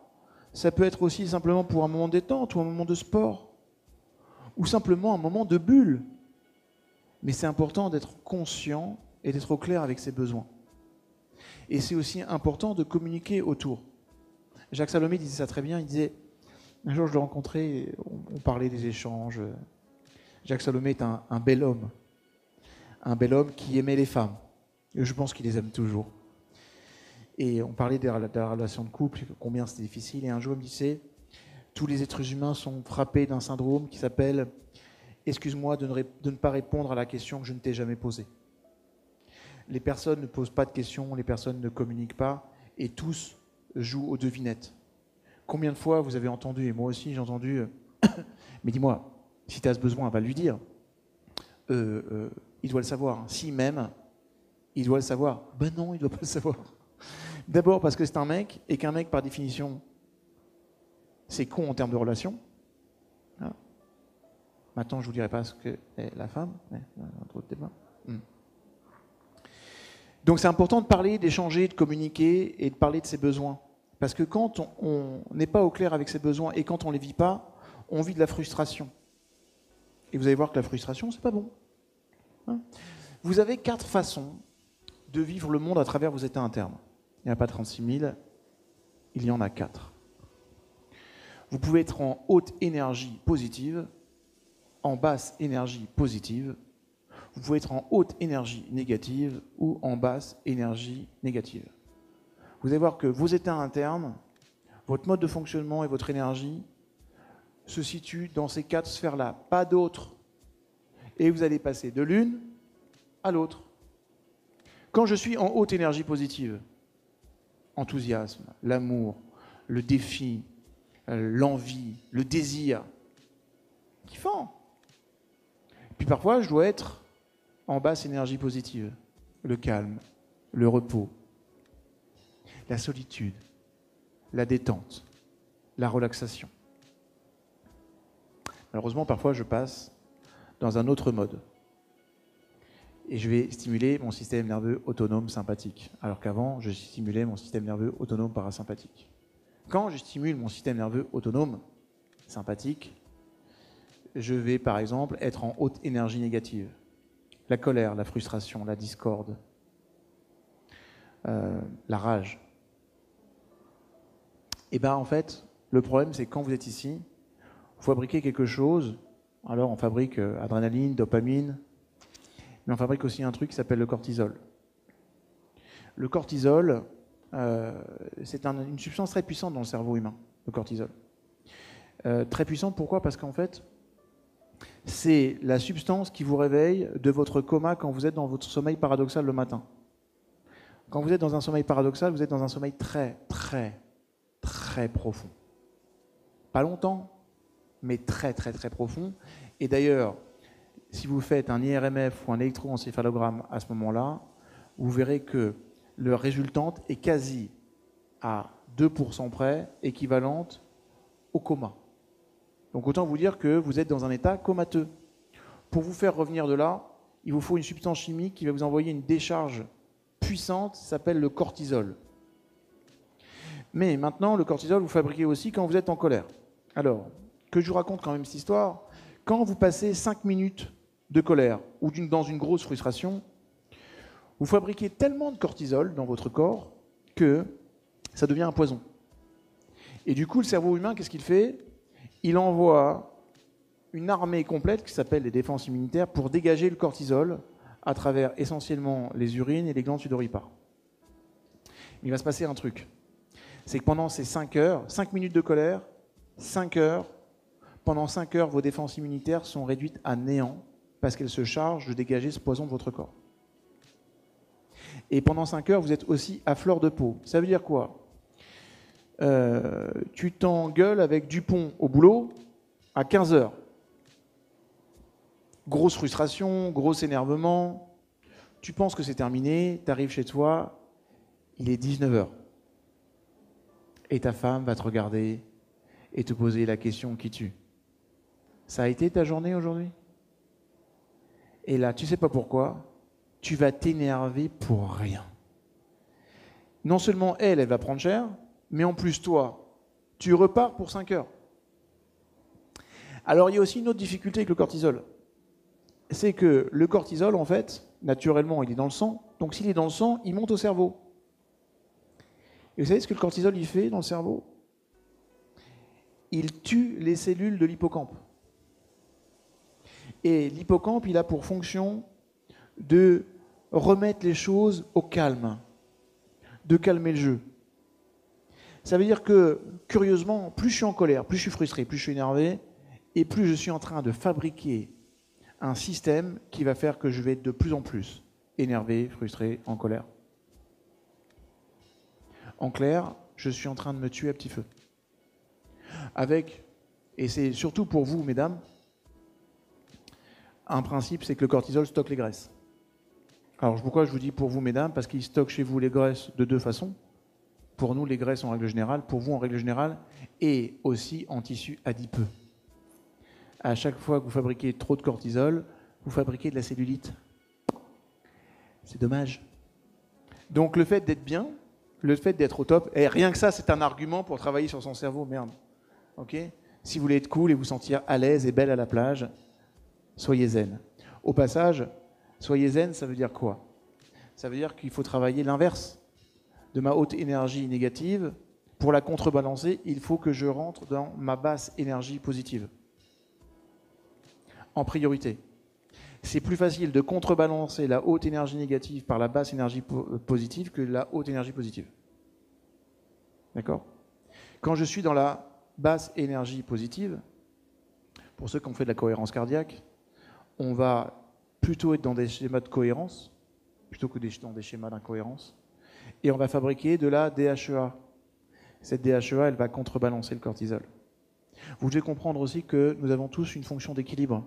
Si je veux plier ce biceps ici, pour le ramener à l'état normal, j'ai besoin d'un triceps. Mes abdominaux vont compenser mes lombaires. Si je prends du glucose, je vais développer de l'insuline. Tout est une fonction d'équilibre et de biochimique. C'est notre système homéostasique qui fonctionne comme ça. D'accord ? Donc, parmi ces 3 systèmes d'exploitation, il y en a un qui va me faire éviter le danger. D'accord ? C'est mon système d'évitement. Donc là, je vais développer tous les mécanismes de sécurité personnelle. Il y en a un autre qui va me pousser à me rapprocher des récompenses, de chercher la satisfaction. Et puis il y en a un autre, donc c'est le système de recherche, et il y en a un autre qui va m'amener à m'attacher aux autres, à être en connexion. Et c'est ce qu'on appelle le système d'attachement. Alors, pourquoi ils sont importants ? Parce qu'en fait, ces 3 systèmes, construire intégralement votre vision du monde. Vous savez, chaque jour, vous avez 60 000 pensées, et on sait aujourd'hui que, selon les personnes, de 96 à 98% d'entre elles sont les mêmes qu'hier. Donc, nous vivons tous les jours une journée du Canada Dry. On pense que c'est une journée différente, mais en fait, c'est la même journée qu'hier, exactement. Pourquoi ? Parce que nos schémas mentaux sont les mêmes. Pourquoi ? Parce que la plupart du temps, notre biologie est la même. Ces stratégies, ces systèmes vont organiser quoi ? Nos besoins.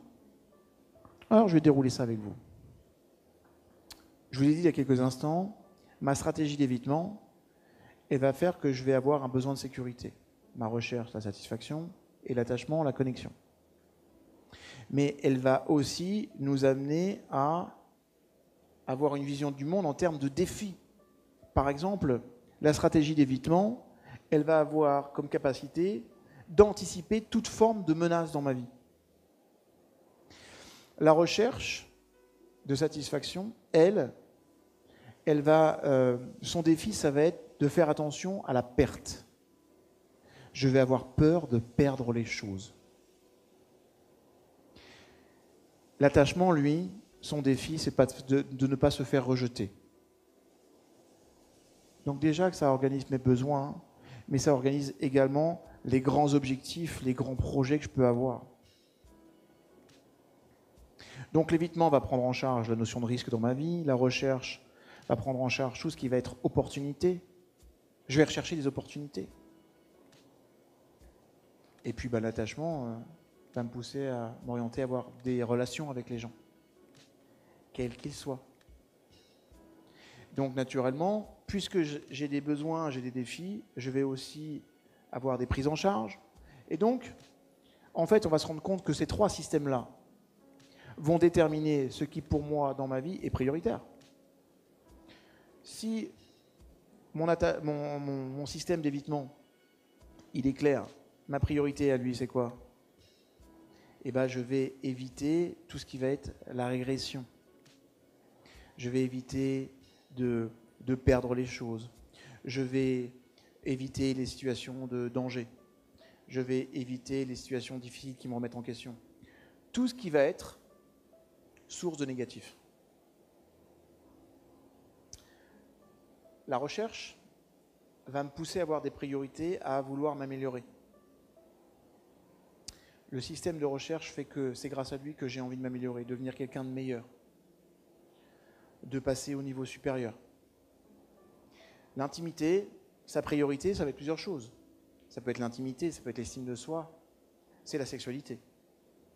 Je vais avoir besoin de cet échange intime, profond et agréable. Mais maintenant, ça va aussi coordonner et conditionner ce que je vais apprécier chez les autres. Vous voyez, par exemple, l'évitement, il va apprécier chez les autres des personnes qui vont me rassurer. Je vous expliquerai pourquoi tout à l'heure, mais en fait, de ces 3 stratégies-là, il y a 2 modes de fonctionnement. Vous comprendrez. ou je les active ou je les désactive, ou je suis réceptif ou je suis réactif, ou je suis au clair ou je ne suis pas au clair. Mais par exemple, ce que j'apprécie chez les autres, si je suis dans une stratégie d'évitement, ça va être d'être rassuré. Si je suis dans une stratégie de recherche, je vais chercher l'encouragement. Et naturellement, dans l'attachement, je vais apprécier la sympathie, la cordialité, la fraternité. Je vais développer des capacités aussi. Immobilisation, combat et fuite pour l'évitement, recherche, quête, sens pour la recherche, l'empathie pour l'attachement. Et du coup, ça va aussi organiser tous les penchants que je vais avoir en termes de mode de fonctionnement et de comportement. Par exemple, mon évitement, il va me pousser à être prudent, à vouloir me battre, à fuir. Regardez, vous avez tous déjà vu un documentaire animalier où on voit un lion qui va se bouffer une gazelle. Alors, au départ, la réaction de la gazelle, c'est quoi? La fuite. Okay. Ensuite, elle va se trouver acculée. Elle va être en mode combat. Okay. Et ensuite, elle va s'apercevoir qu'elle ne peut rien faire et elle se laisse aller. Elle va être inhibée. Ça, ce sont les stratégies d'évitement qu'on retrouve chez l'homme. Dans certaines situations, il y en a qui vont éviter les obstacles, la difficulté, l'adversité. Et croyez-moi que nous avons tous la capacité d'inventer des excuses extraordinaires. S'il y a bien une chose que les animaux n'ont pas, c'est des excuses. Tu as rarement un animal qui vient te voir, écoute, tu sais quoi, j'ai fait une connerie tout à l'heure, je suis allé chier dans la chambre de ta fille, mais vraiment, excuse-moi, c'est parce que j'avais un peu de diarrhée, et je trouve que le changement d'alimentation que tu m'as donné en ce moment n'est pas très très bon. Reviens sur les anciennes croquettes, d'accord ? Non, un animal, il assume, il sait qu'il va se faire engueuler, mais il assume. Et l'être humain, lui, il a développé cette capacité à s'excuser. Une excuse, j'ai écrit un bouquin qui s'appelle Le Grand Dictionnaire des disciplines du coaching et des disciplines associées. Et dans ce livre, je dis que les excuses, c'est un concept humain inventé pour me permettre de justifier d'avoir posé une action ou pas. Et croyez-moi, vous allez avoir deux types de populations en face de vous. Les personnes qui ont des échéances et ceux qui ont des excuses. C'est un principe de base. Mais chaque fois que vous mettez en place une excuse quant à un acte que vous ne voulez pas poser, ou que vous devriez poser d'ailleurs, ou quant à quelque chose que vous pensez ou pas, eh bien à chaque fois que vous développez cette excuse, croyez-moi, vous limitez d'autant l'estime de soi et la confiance en soi. Merci. Le penchant comportemental pour la recherche, ça va être l'enthousiasme, l'excitation. Là, je suis en mode poursuite. Je suis à la poursuite de mes rêves, de mes modes de fonctionnement. Et puis, le comportement pour l'attachement, ça va être la sociabilité. Alors, je vous l'ai dit tout à l'heure, on a plusieurs modes qui peuvent être des modes réceptifs ou des modes réactifs. Donc, comprenez une chose, c'est que tant que vous avez le sentiment que vous nourrissez un besoin fondamental, que ça fonctionne pour vous, vous êtes en mode réceptif. C'est-à-dire, par exemple, est-ce que vous vous sentez en sécurité? Si la réponse est oui, le système d'évitement, il est réceptif. Et ce que ça va déclencher derrière, je me sentirai en paix, en calme. Ce qui doit être la chose la plus importante, je vais revenir là-dessus dans quelques instants, parce que pour moi, la paix intérieure est la résultante de tout ça. Vous comprendrez pourquoi dans quelques instants. Vous vous sentez satisfait ou pas dans votre vie? À la réponse positive, eh ben en fait, c'est le système de satisfaction qui sera en mode réceptif. Et là, souvent, on sent de la gratitude, de la joie, un sentiment d'accomplissement, un sentiment d'enthousiasme. Et puis enfin, si vous vous sentez connecté avec les gens, c'est lui le système d'attachement qui sera en mode réceptif. Et puis, c'est tout le sentiment d'appartenance, le fait d'être en lien avec les gens, de pouvoir rentrer facilement en contact avec une personne. Et tout ça nourrit quelque chose d'important, mes seigneurs, qui s'appelle la confiance en soi. Donc, tout ce que vous êtes, votre perception du monde, votre vision du monde, la posture que vous avez vis-à-vis du monde, la façon dont vous gérez les situations, la façon dont vous vous comportez face aux difficultés est toujours conditionné au fait que vous êtes ou en mode réceptif ou réactif par rapport au système d'attachement, au système de recherche et au système d'évitement. Maintenant, je vous disais tout à l'heure, oh ça marche bien quand on se lève, c'est énorme. Je m'aperçois que je dois faire caisse de résonance, c'est cool. Tout à l'heure, je vous disais un truc intéressant. Je vous disais que je voulais vous apprendre à être positif. Alors, vous devez comprendre une chose, c'est que le simple fait de vivre une expérience positive n'est pas suffisant pour contrebalancer les expériences négatives. Et vous pouvez arriver, avec un petit peu d'entraînement, à faire qu'une expérience positive équivaut à une expérience négative. Maintenant, il y a de nombreuses études qui ont été menées, notamment par l'université de Berkeley aux États-Unis, l'université de psychosociologie, sur est-ce que je me sens satisfait et heureux dans ma vie. Et on s'est rendu compte que quand on avait 3 fois plus d'expériences positives dans une journée que d'expériences négatives, 3 fois plus, les personnes avaient un premier indicateur qu'ils étaient heureux dans leur vie. Okay ? Maintenant, en vrai, de vous à moi, des situations positives, vous en avez des centaines dans votre journée. Des centaines. Mais on n'y prête plus attention parce qu'on les considère comme normales. C'est la raison pour laquelle le maître mot va devenir la conscience. Parce que je ne sais pas pour vous, mais de respirer, c'est un kiff. Je vous dis ça parce que j'ai un de mes clients qui, lui, a une sclérose en plaques. Et quand on se fait notre heure de coaching via Skype, il est hyper concentré pendant 1 heure et on ne peut pas faire plus. Parce qu'il me dit, tu sais, moi, pour respirer, il faut que je me concentre sur chaque respiration. C'est-à-dire qu'il a développé cette capacité extraordinaire de m'écouter et d'incroyablement appliqué. Je peux vous garantir que c'est quelqu'un d'assidu. Mais quand on fait notre séance de coaching, il se concentre sur chacune des respirations. Et toi, tu trouves ça énorme. Quand je sors de ce moment avec Julie, d'ailleurs, il s'était passé c'était une belle anecdote, je vous la raconte, parce que cette Julie dont je vous parlais, qui est cérébrolésée, quand je suis sorti de mon premier coaching avec elle, j'étais réellement bouleversé. Parce que je trouvais tellement injuste que cette jolie jeune fille, pleine de promesses de vie, intelligente, brillante dans les études, ait un basculement de vie complet sous prétexte qu'elle a développé une tumeur et on ne sait même pas d'où ça vient. Quand je suis sorti de là, j'ai appelé mon épouse, je lui ai dit, c'est quoi ? Vraiment, remercie Dieu d'avoir un cerveau qui fonctionne parce qu'on n'imagine pas la chance que nous avons d'avoir un cerveau puissant qui fonctionne. À ce moment-là, je dois aller chez un autre client et je suis dans un état interne, mais de merde, puissance internationale. Donc je suis dans ma voiture et je dis, bon, il faut que je fasse quelque chose. Et je mets la radio, je mets sur énergie, je me dis, il faut un truc qui pulse. Et là, c'est David Guetta à la radio.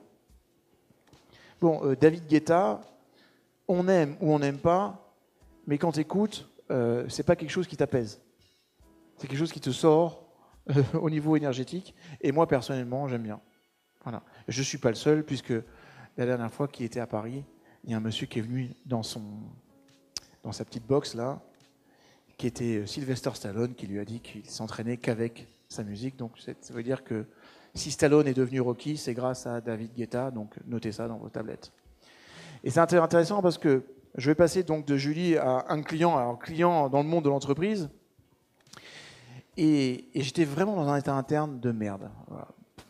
La musique me change et juste avant de rentrer chez mon client, il y a David qui m'appelle. Il me dit, t'as 5 minutes, je lui écoute, j'ai 5 minutes là pour arriver chez le client et tout. Et c'est une période de vie dans laquelle il se pose des questions métaphysiques. Quel sens je donne à ma vie ? Et on a eu cette conversation la veille. Et j'avais fait faire un petit homework là-dessus. Et je dis, David, je vais te dire un truc. Je veux juste que tu saches une chose, c'est qu'il y a 20 minutes, j'étais par terre, énergie très très basse, et j'écoutais une de tes musiques. Et ça a changé mon état interne. Et parce que ça a changé mon état interne, je suis quelqu'un de différent. Et je ne suis pas resté dans la tristesse. Et ça, c'est grâce à toi. Et je veux que tu comprennes que si tu fais ça à un mec comme moi, tu fais ça à des millions de gens. Donc peut-être que ton but à toi, grâce à ta musique, quoi qu'il arrive, c'est de rendre les gens heureux. Ou en tout cas, un court espace-temps, les sortir de leurs difficultés dans lesquelles on est tous les jours. Pour être positif, pour que ça compte, vous allez faire deux choses. La première, c'est quand vous vivez un moment positif, c'est d'augmenter la conscience à travers vos 5 sens. Par exemple, je suis sur le bateau. Hier, j'ai eu la chance de passer un moment agréable avec Guillaume et les membres de ma famille. Et bien, quand j'étais là, j'étais bien. Je regardais Guillaume. Je me suis attardé à regarder son visage. Quand il a bougé, j'ai senti son parfum. Et j'ai compris combien c'était une belle personne, combien il était sympathique. Et combien c'était aussi sympa de partager avec des gens intelligents, qui ont une vision du monde ouverte, avec un regard qui parfois peut être un regard différent du mien. Et dans ces cas-là, qu'est-ce que je fais? Merci mon Dieu. Merci de me permettre de rentrer en contact avec des gens comme ça. Merci de me permettre de pouvoir passer ces moments avec ma mère, avec ma fille, avec ma femme, avec mes enfants, avec ma belle-mère. Oui, avec ma belle-mère. Qui n'est pas là, naturellement, mais c'est normal. C'est une belle-mère. Voilà. Donc, on va augmenter la conscience et vous devez avoir une intention de garder ce moment dans votre boîte à bons souvenirs. C'est-à-dire que c'est essentiel que vous fassiez prolonger l'expérience. Parce que sinon, un état interne sympa, c'est fugace. Donc, posez-vous la question, qu'est-ce que je sens? Qu'est-ce que je ressens? C'est quoi les odeurs? Comment je ressens les choses? Et puis ensuite, développez-le. Tiens, je ressens un truc sympa ici. Eh ben, je vais le faire grandir dans mon corps. Et je vais avoir l'intention de garder ça à l'avenir.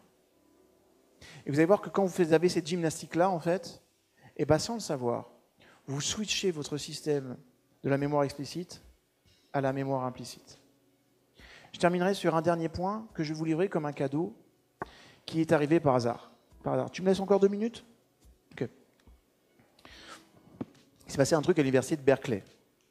Des étudiants, fac de droit, fac de commerce, et un étudiant en médecine, tous des potes, se bourrent la gueule dans une soirée étudiante, et il y en a un d'entre eux qui dit « Les gars, j'ai une idée, on va savoir ce qu'on a dans le cerveau quand on est bourré. J'ai les clés de l'IRM, venez, on va faire des IRM de mecs bourrés. Je veux voir à quoi ressemble mon cerveau quand il est bourré. » Alors, ils y vont, c'est une super idée. Il y a quand même l'avocat qui fait « Peut-être qu'on n'a pas le droit. » Ta gueule, j'ai les clés. Bon, vous savez ce que ça coûte un IRM? Et vous savez ce que ça coûte un IRM aux États-Unis? Surtout avec leur système de santé, ça coûte très très cher. Bon, parce que comme c'est des étudiants et qui sont un petit peu cons et bourrés, ils ne se rendent pas compte que tout est filmé. Donc les mecs, ils ont fait dans la nuit des électroencéphalogrammes et ils ont fait des IRM. Ils en ont fait 16. C'est un truc énorme. Déjà, c'est limite pour le corps, très limite. Et le lendemain, il y a un mec qui est arrivé, il s'est rendu compte de tout ça, c'était le bordel. Il y en avait un qui couchait encore endormi dans l'IRM. Et là, grosse décision de virer ces mecs. Donc ils sont là devant le responsable de l'université qui va les virer quand il y a un mec qui frappe à la porte qui fait « Monsieur, est-ce que je peux vous parler ?» C'est le responsable du service de neurologie qui fait « Écoutez, je suis un petit peu emmerdé. Voilà, je vous explique en 2 mots. Je travaille dans ce département à l'analyse des personnes qui font de la méditation profonde, des moines zen, des moines bouddhistes. Le problème, c'est que pour qu'ils arrivent à des états de conscience modifiés tels qu'on ait un impact sur leur cerveau devant un IRM, il faut 3 heures de méditation. Et bah, en fait, ces petits cons, je ne sais pas comment ils ont fait cette nuit, mais ils ont réussi à avoir la même chose. Et je ne sais pas comment. Et je ne crois pas que ce soit l'alcool. Et donc, il faut essayer de découvrir comment ils ont fait. Parce que c'est quand même une information importante. Ils ont réussi en 3 minutes à faire quelque chose que les mecs ont du mal à faire en 3 heures après 20 ans d'exercice. Comment ont-ils fait? Bah, je ne sais pas. Donc, ils rentrent, voilà, ils leur posent la question, et il y a un des mecs, qui est le mec de l'école de commerce, qui dit, écoutez, on accepte de vous donner exactement ce qu'on s'est dit et fait hier, mais vous ne nous renvoyez pas. Ouais, c'est un commercial. Bon, ils acceptent, et en fait, il s'est passé quoi? Quand les mecs étaient bourrés, ils ont posé une question que je vous donnerai dans quelques instants. Cette question, elle a une conséquence qui est majeure, c'est que quand on se la pose, et qu'on l'a fait avec une vraie dynamique d'observateur, on ralentit de 85% son activité cérébrale. Quand vous ralentissez de 85% votre activité cérébrale, la conséquence immédiate, c'est que vous retrouvez votre état originel qui s'appelle la paix intérieure. Si vous allez, par exemple, à Tel Aviv ou à Jérusalem, on vous dira bonjour, comme on vous dit bonjour, on dit shalom. Si vous allez au Maroc, on vous dira salam. Ça veut dire la paix. Nous, on va dire bonjour. Eux utilisent la paix. Parce que ces cultures ont très bien compris une chose, c'est que le plus important dans la vie, c'est d'avoir la paix. Parce que quand tu as, curieusement, un espace mental de paix intérieure, il va se passer plusieurs choses qui sont fabuleuses. La première, c'est qu'en fait, vous avez une suractivation sur le mode réceptif de ces trois systèmes. Système donc d'attachement, d'évitement et de recherche. Donc là, on bascule en mode réceptif juste après. Hier, je vous ai parlé des 4 neurotransmetteurs. On dope les 4 neurotransmetteurs dans ce domaine. Et vous allez voir qu'en vous posant cette question, vous allez avoir le meilleur outil de gestion du stress pour peu que vous fassiez deux choses. La première, c'est vous de mettre réellement dans la peau de l'observateur. C'est-à-dire que quand vous allez vous poser cette question à l'intérieur de vous, je vous demande d'être un observateur neutre. Comme si vous observiez, vous attendiez une réponse. Voilà. Et la deuxième, c'est de se poser cette question plusieurs fois. Alors, voilà, la question, elle est simple. C'est, quelle est l'origine de ma prochaine pensée? Donc, vous imaginez quand même des mecs bourrés qui disent, bon, écoute, moi, je veux savoir d'où la pensée vient, donc vas-y, Bob, je vais te poser une question. C'est quoi l'origine de ta prochaine pensée? Grâce à des mecs bourrés. Et vous allez voir que quand vous faites ça, et je vais vous guider dans 2 minutes là-dessus, 2-3 minutes. Quand vous faites ça, en fait, vous développez en fait la même neurologie, le même système neurologique qu'une personne qui fait de la méditation depuis 3 heures. Intéressant quand même. Ok. Donc, vous allez poser vos affaires, posez juste vos affaires. Ça va être la conclusion finale de cette conférence.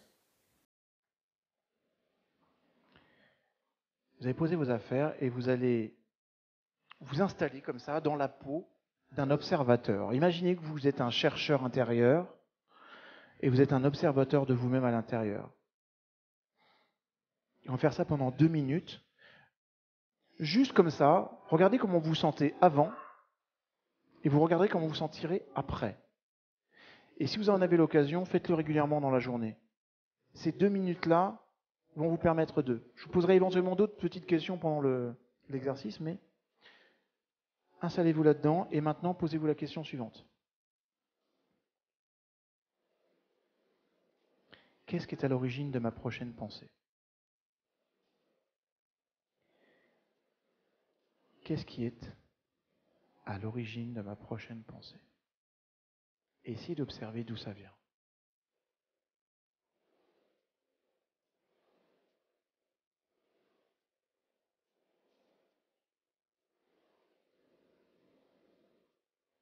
Qu'est-ce qui est à l'origine de ma prochaine pensée?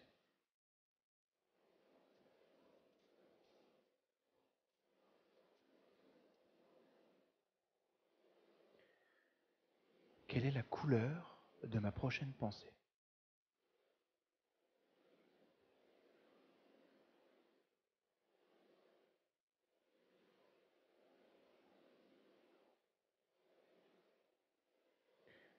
Quelle est l'odeur de ma prochaine pensée?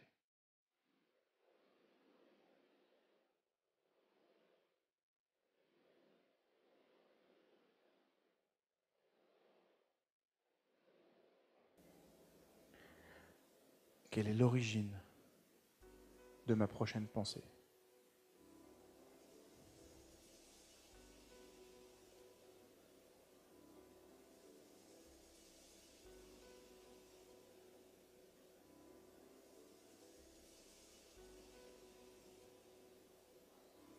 Quelle est l'origine de ma prochaine pensée?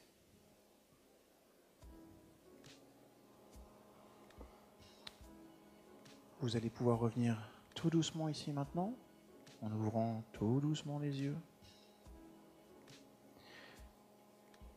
Qui a remarqué qu'il y a... D'abord, vous aviez du mal à faire venir des pensées? Levez la main. Ok. En fait, on se rend compte que quand on fait ça, la conséquence majeure, c'est que le nombre de pensées qui vient, c'est quasiment très très très limite. Et vous allez voir que plus vous allez le faire, plus il n'y aura plus aucune pensée qui vient. Et curieusement, avec ce petit exercice, vous allez réussir à développer ce qu'on appelle le mental blanc, en fait, en vrai. L'autre conséquence de ça, c'est que quand vous faites ça, tous les fabricants de neurotransmetteurs dans le cerveau, en fait, sont apaisés également. C'est comme si vous faisiez une vidange du système de stress. Petit exercice facile, simple à mettre en place, que vous pouvez mettre en place partout, et que vous pouvez conseiller à tous vos clients avant une prise de parole en public, par exemple. On va être dans un état de calme et de paix avant un tournoi sportif ou avant de faire un atelier ou avant d'aller manger, ce qu'on va aller faire maintenant. Je vous remercie du fond du cœur pour votre écoute. Je vous retrouve sur l'atelier tout à l'heure. Waouh, merci beaucoup. Alors, je ne sais pas ce que vous en pensez, mais moi je suis en train de retrouver l'origine de ma prochaine question. C'est grave quand on recherche l'évitement de l'attachement? Non, c'est pas grave. En fait, nous devons avoir une fonction d'équilibre. Il faut considérer ça comme un trépied, le trépied de cette caméra. C'est que si je mets en avant plus l'un que l'autre, je vais avoir un problème de déséquilibre. Voilà. Parce qu'en fait, la stratégie d'évitement, elle vous empêche de vous épanouir parce que vous n'allez pas prendre de risques. Donc en fait, tu restes toujours dans ta zone de confort. Tu es toujours dans un système de sécurité. Et du coup, si tu es dans ta zone d'évitement plus que dans l'attachement, de toute façon, quoi qu'il arrive, tu n'iras pas vers l'attachement parce que l'autre va devenir source d'insécurisation. Donc tu vas développer de la paranoïa, et dans ces cas-là, la conséquence de ça, c'est l'agoraphobie. Tu développes des phobies sociales. Les phobies sociales sont exactement ça. C'est j'ai mis en avant beaucoup plus sur un mode réactif ma stratégie d'évitement que ma stratégie de contact et de connexion. On doit vraiment avoir les trois. Alors, c'est une question que je vais poser qui va sûrement intéresser un certain nombre de personnes parce que tu as parlé tout à l'heure de l'effort et puis tu as effectivement aussi dépeint certains, je dirais, certains concepts ou certaines idées qui sont transmises aujourd'hui dans le monde du développement personnel sur l'idée effectivement qu'on peut facilement devenir tous riches, qu'on peut, voilà, avec un certain nombre de techniques, etc. Et puis après, tu as dit, faut quand même avoir le goût de l'effort. Alors moi, je me pose une question, c'est que j'ai toujours justement refusé l'effort parce que j'avais l'impression qu'on me demandait de faire des efforts alors que je ne savais pas pourquoi je faisais des efforts. Et aujourd'hui, alors que je suis j'ai l'impression quand même d'avoir trouvé ma place, donc d'être dans un certain flow dans ma vie, clairement. J'ai l'impression que je peux faire des efforts, mais sans faire d'efforts en fait. C'est-à-dire je peux travailler beaucoup, quand je suis vraiment dans ce que j'aime, je peux passer des heures à travailler, mais ça ne me coûte pas d'énergie, limite ça me donne de l'énergie. Donc quand tu parlais tout à l'heure de ces gens, de ces sportifs de haut niveau, de ces milliardaires et toutes ces personnes qui te disent, moi, David Guetta ou autres, qui te disent, moi je travaille beaucoup, ils travaillent beaucoup, mais est-ce que concrètement ils sont vraiment dans l'effort? Alors, l'effort, c'est quoi? C'est le pendant de la détente, en fait, en vrai. Ok. Maintenant, je vais te raconter un truc. Un jour, je dis à Paul, mon meilleur ami, c'est con, je suis pas fait pour courir, mon corps il est pas équipé pour courir, quand je cours j'ai mal aux hanches, j'ai mal au truc, mal partout. C'est con parce que comme je me déplace souvent, je pourrais facilement avoir une paire de baskets et un short, faire du jogging n'importe où. Et donc à l'époque on a un congrès international de coaching qui se passe en Espagne, à Sitges, et Paul me dit écoute, achète-toi une paire de chaussures, des ASICS, compte tenu de ton poids. Quand on vous dit ça, ça veut dire que ton poids il est supérieur à la moyenne. Et il me dit on va courir une demi-heure tous les soirs. Et je dis Paul, je t'explique, on ne court pas une demi-heure tous les soirs, je fais 2 km, je mets 3 jours pour m'en mettre. Et toute ma période de sportif, elle a toujours été, l'endurance, c'était ou la natation, autre chose, ou le vélo, mais pas la course à pied. Et là, le soir, il me dit, mais David, tu cours sûrement comme un canard. J'ai dit, Paul, courir, c'est courir, tu mets un pied devant, tu avances. Il me dit, non, non, non. Courir, ça ne se passe pas comme ça. Et on a commencé à marcher, on a commencé à courir, et là, effectivement, on s'arrête, il me dit, David, tu cours comme un éléphant. Il me dit, tu frappes le sol avec une violence, tes tendons ne peuvent pas suivre ça. Il m'a dit un truc tout bête, il m'a dit, tu dois apprendre à être détendu dans l'effort. Et en faisant ça, donc, il m'a dit, tu dois dérouler le pied, tu dois imaginer que le sol, il est léger, que tu es une gazelle. Et à un moment donné, on a couru comme ça, puis à un moment donné, il me dit, ça fait combien de temps qu'on court? Je dis, non, mais ça fait 45 minutes. Et je me sentais super bien, en fait, en vrai. Après, on a augmenté les étirements. Et en fait, on va s'apercevoir d'une chose, c'est que l'effort, il devient souffrance quand j'ai pas de sens. Ça, c'est certain. C'est-à-dire que tu ne peux pas demander à quelqu'un de fournir un effort s'il ne comprend pas le pourquoi du pourquoi, ce que tu appellerais dans ta PNL le but du but, en fait, en vrai. D'accord ? Mais par contre, ça ne veut pas dire pour autant que pour ton cerveau, pour ton mode de fonctionnement, c'est un effort en termes d'énergie à fournir. Par contre, ton cerveau l'accepte d'autant plus facilement que ça remplit un sens. Je veux dire, on vous demande par exemple de prendre un poids de 10 kg comme ça à bout de bras et de le porter pendant 2 minutes. La plupart d'entre vous, sauf les petits cons qui font du paléo, vous ne pourrez pas le faire. D'accord ? Maintenant, on te donne la même chose, on te dit la même chose, et on met un flingue sur la tempe de ta fille, et on dit, je te préviens, si ça baisse de 2 cm, je tire, je peux te garantir que la douleur, tu vas l'accepter. Donc on va s'apercevoir de quoi ? C'est que la souffrance, c'est le temps que j'octroie à ma douleur. Donc il va y avoir un rapport de douleur par rapport à l'effort. C'est-à-dire que si aujourd'hui tu ne considères plus ça comme un effort, c'est parce que tu as transformé l'effort en plaisir. Ce que vont faire les marathoniens quand ils courent et qu'à un moment donné ils te disent « j'ai l'euphorie ». Moi j'ai connu ça une fois, c'était en Sicile, je me suis mis à courir. Il y avait des mecs qui étaient là, je préparais le marathon de New York, et je me suis mis dans leur sillage, et à un moment donné je suis rentré, j'étais euphorique. J'avais pas mal, j'ai payé cher après, hein, en vrai. Non mais vraiment, j'ai payé cher. Mais j'avais senti cette euphorie parce que j'avais fabriqué de l'endomorphine et de choses comme ça, et ça c'est bon, tu vois. Donc, il y a un moment donné, si aujourd'hui tu es là, c'est parce que tu es un homme de sens. Parce qu'en vrai, si tu ne mets pas de sens sur la durée, tu ne peux pas accepter l'effort, tu ne peux pas accepter la contrainte. Le sens, voilà, l'effort sans conscience, c'est comme le plaisir. Il y a des personnes qui vont me dire, mais moi je suis un homme de plaisir. Le plaisir sans conscience, ce n'est pas du plaisir, ça s'appelle de la compulsion et c'est con. Parce que tu vas devenir dépendant de ta compulsion. Donc le maître mot, c'est toujours la notion de conscience. Quand je mets de la conscience dans l'effort et que je me dis, tiens, finalement, pour quelle raison je fais cet effort? Et ça va m'amener à être qui après? Ben, l'effort, il devient plus facile à faire et limite, tu vas considérer que cet effort-là devient source de plaisir. Et tu as transformé la chose d'une chose négative, tu lui as associé du positif, tu l'as transformé. Donc ce que tu dis finalement, c'est que l'effort, il est jouable à partir du moment où on est porté par un système de valeurs, où on est connecté, où on est en conscience de son système de valeurs, de ce qui est important pour nous. Tout le temps. Et qu'on a un sens qui va stimuler ce système de valeurs, qu'on va le satisfaire. Et c'est un peu le message qui est important de faire passer, je pense, ici. Parce qu'il y a plein de gens que j'écoute, que je vois au travers des ateliers ou au dehors des ateliers, et qui sont encore un petit peu en recherche. C'est-à-dire, c'est vraiment... je sens qu'il faut que je change des choses en ce moment dans ma vie, je sens qu'il faudrait que mon activité professionnelle, ou j'en trouve une autre, ou que celle que j'ai actuellement aille plus vite, etc. Mais il y a vraiment un vrai questionnement à se poser sur les sources profondes de la motivation qui sont liées à ce fameux système limbique, etc., au système de valeurs. Oui, et c'est ça qui va faire que finalement l'effort ne va plus vraiment être un effort parce que ça va donner à la fin une récompense. Exactement. Mais tout à l'heure, quand je parlais de la notion de choix, je vous ai, même dans ces systèmes, qui c'est l'attachement, la recherche et puis l'évitement, mais c'est important d'être en conscience. Est-ce que, par exemple, je vais chercher un nouveau job? Est-ce que je recherche une satisfaction? Qu'est-ce que j'évite? Est-ce que j'évite mon ancien job? Est-ce que j'évite des relations? Est-ce que j'aurais pas intérêt de travailler mes nouvelles relations dans ce job pour pas là? Donc il y a un vrai travail de fond à faire. Et ce vrai travail de fond, on ne peut le faire aussi qu'avec une personne qui est extérieure et qui va me poser des questions que je ne me pose pas aussi.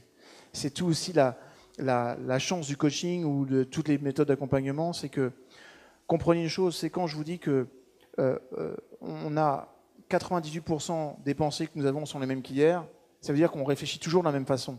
Jusqu'au jour où j'ai une personne qui va me poser une question que je ne m'étais jamais posée, Et là, on va dire, mais t'as raison, c'est vrai. Donc peut-être que je ne fais pas la chose pour la bonne raison. Mais si je le fais pour ça, là, par contre, ça me parle. Et c'est ça qui va déclencher la motivation. D'où l'intérêt d'avoir du vis-à-vis. Quelle est l'origine de la prochaine question? Il y a une question? Oui, il y en a une. Salut. Salut. Merci beaucoup pour ton énergie. Je pense que tu nous as tous arrosés. En tout cas, moi, ça vibre ici très, très fort. Merci. Donc, je suis vraiment alignée à ce que tu dis et ça me fait très plaisir d'être là. Et justement, j'ai une question à savoir, est-ce que la myéline, l'épaisseur de la myéline, le ressentiment de la joie et la vibration de l'être sont corrélés également à la cortisol? Alors, comprenez que le cortisol, quand je dis, c'est un grand agresseur. En fait, le cortisol, il agresse la membrane de la myéline et c'est un poison. C'est-à-dire qu'en fait, quand on parle d'être heureux, c'est d'être dans une logique toute bête.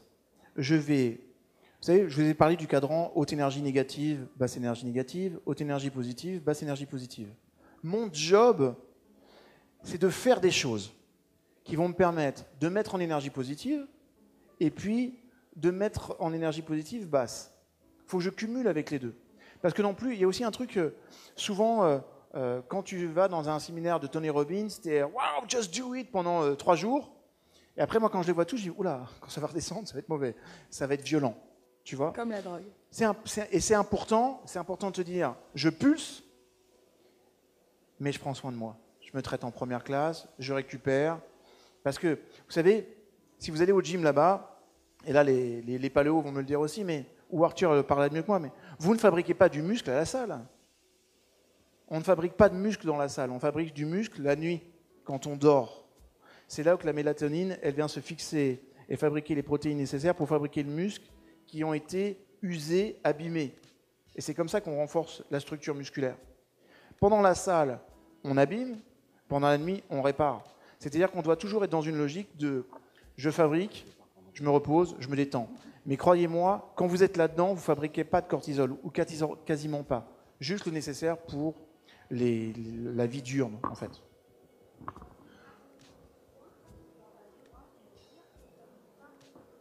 Non, non, en vibration haute, en énergie haute positive, en énergie basse positive, tu ne fabriques pas du cortisol. Tu fabriques tout le contraire, absolument tout le contraire.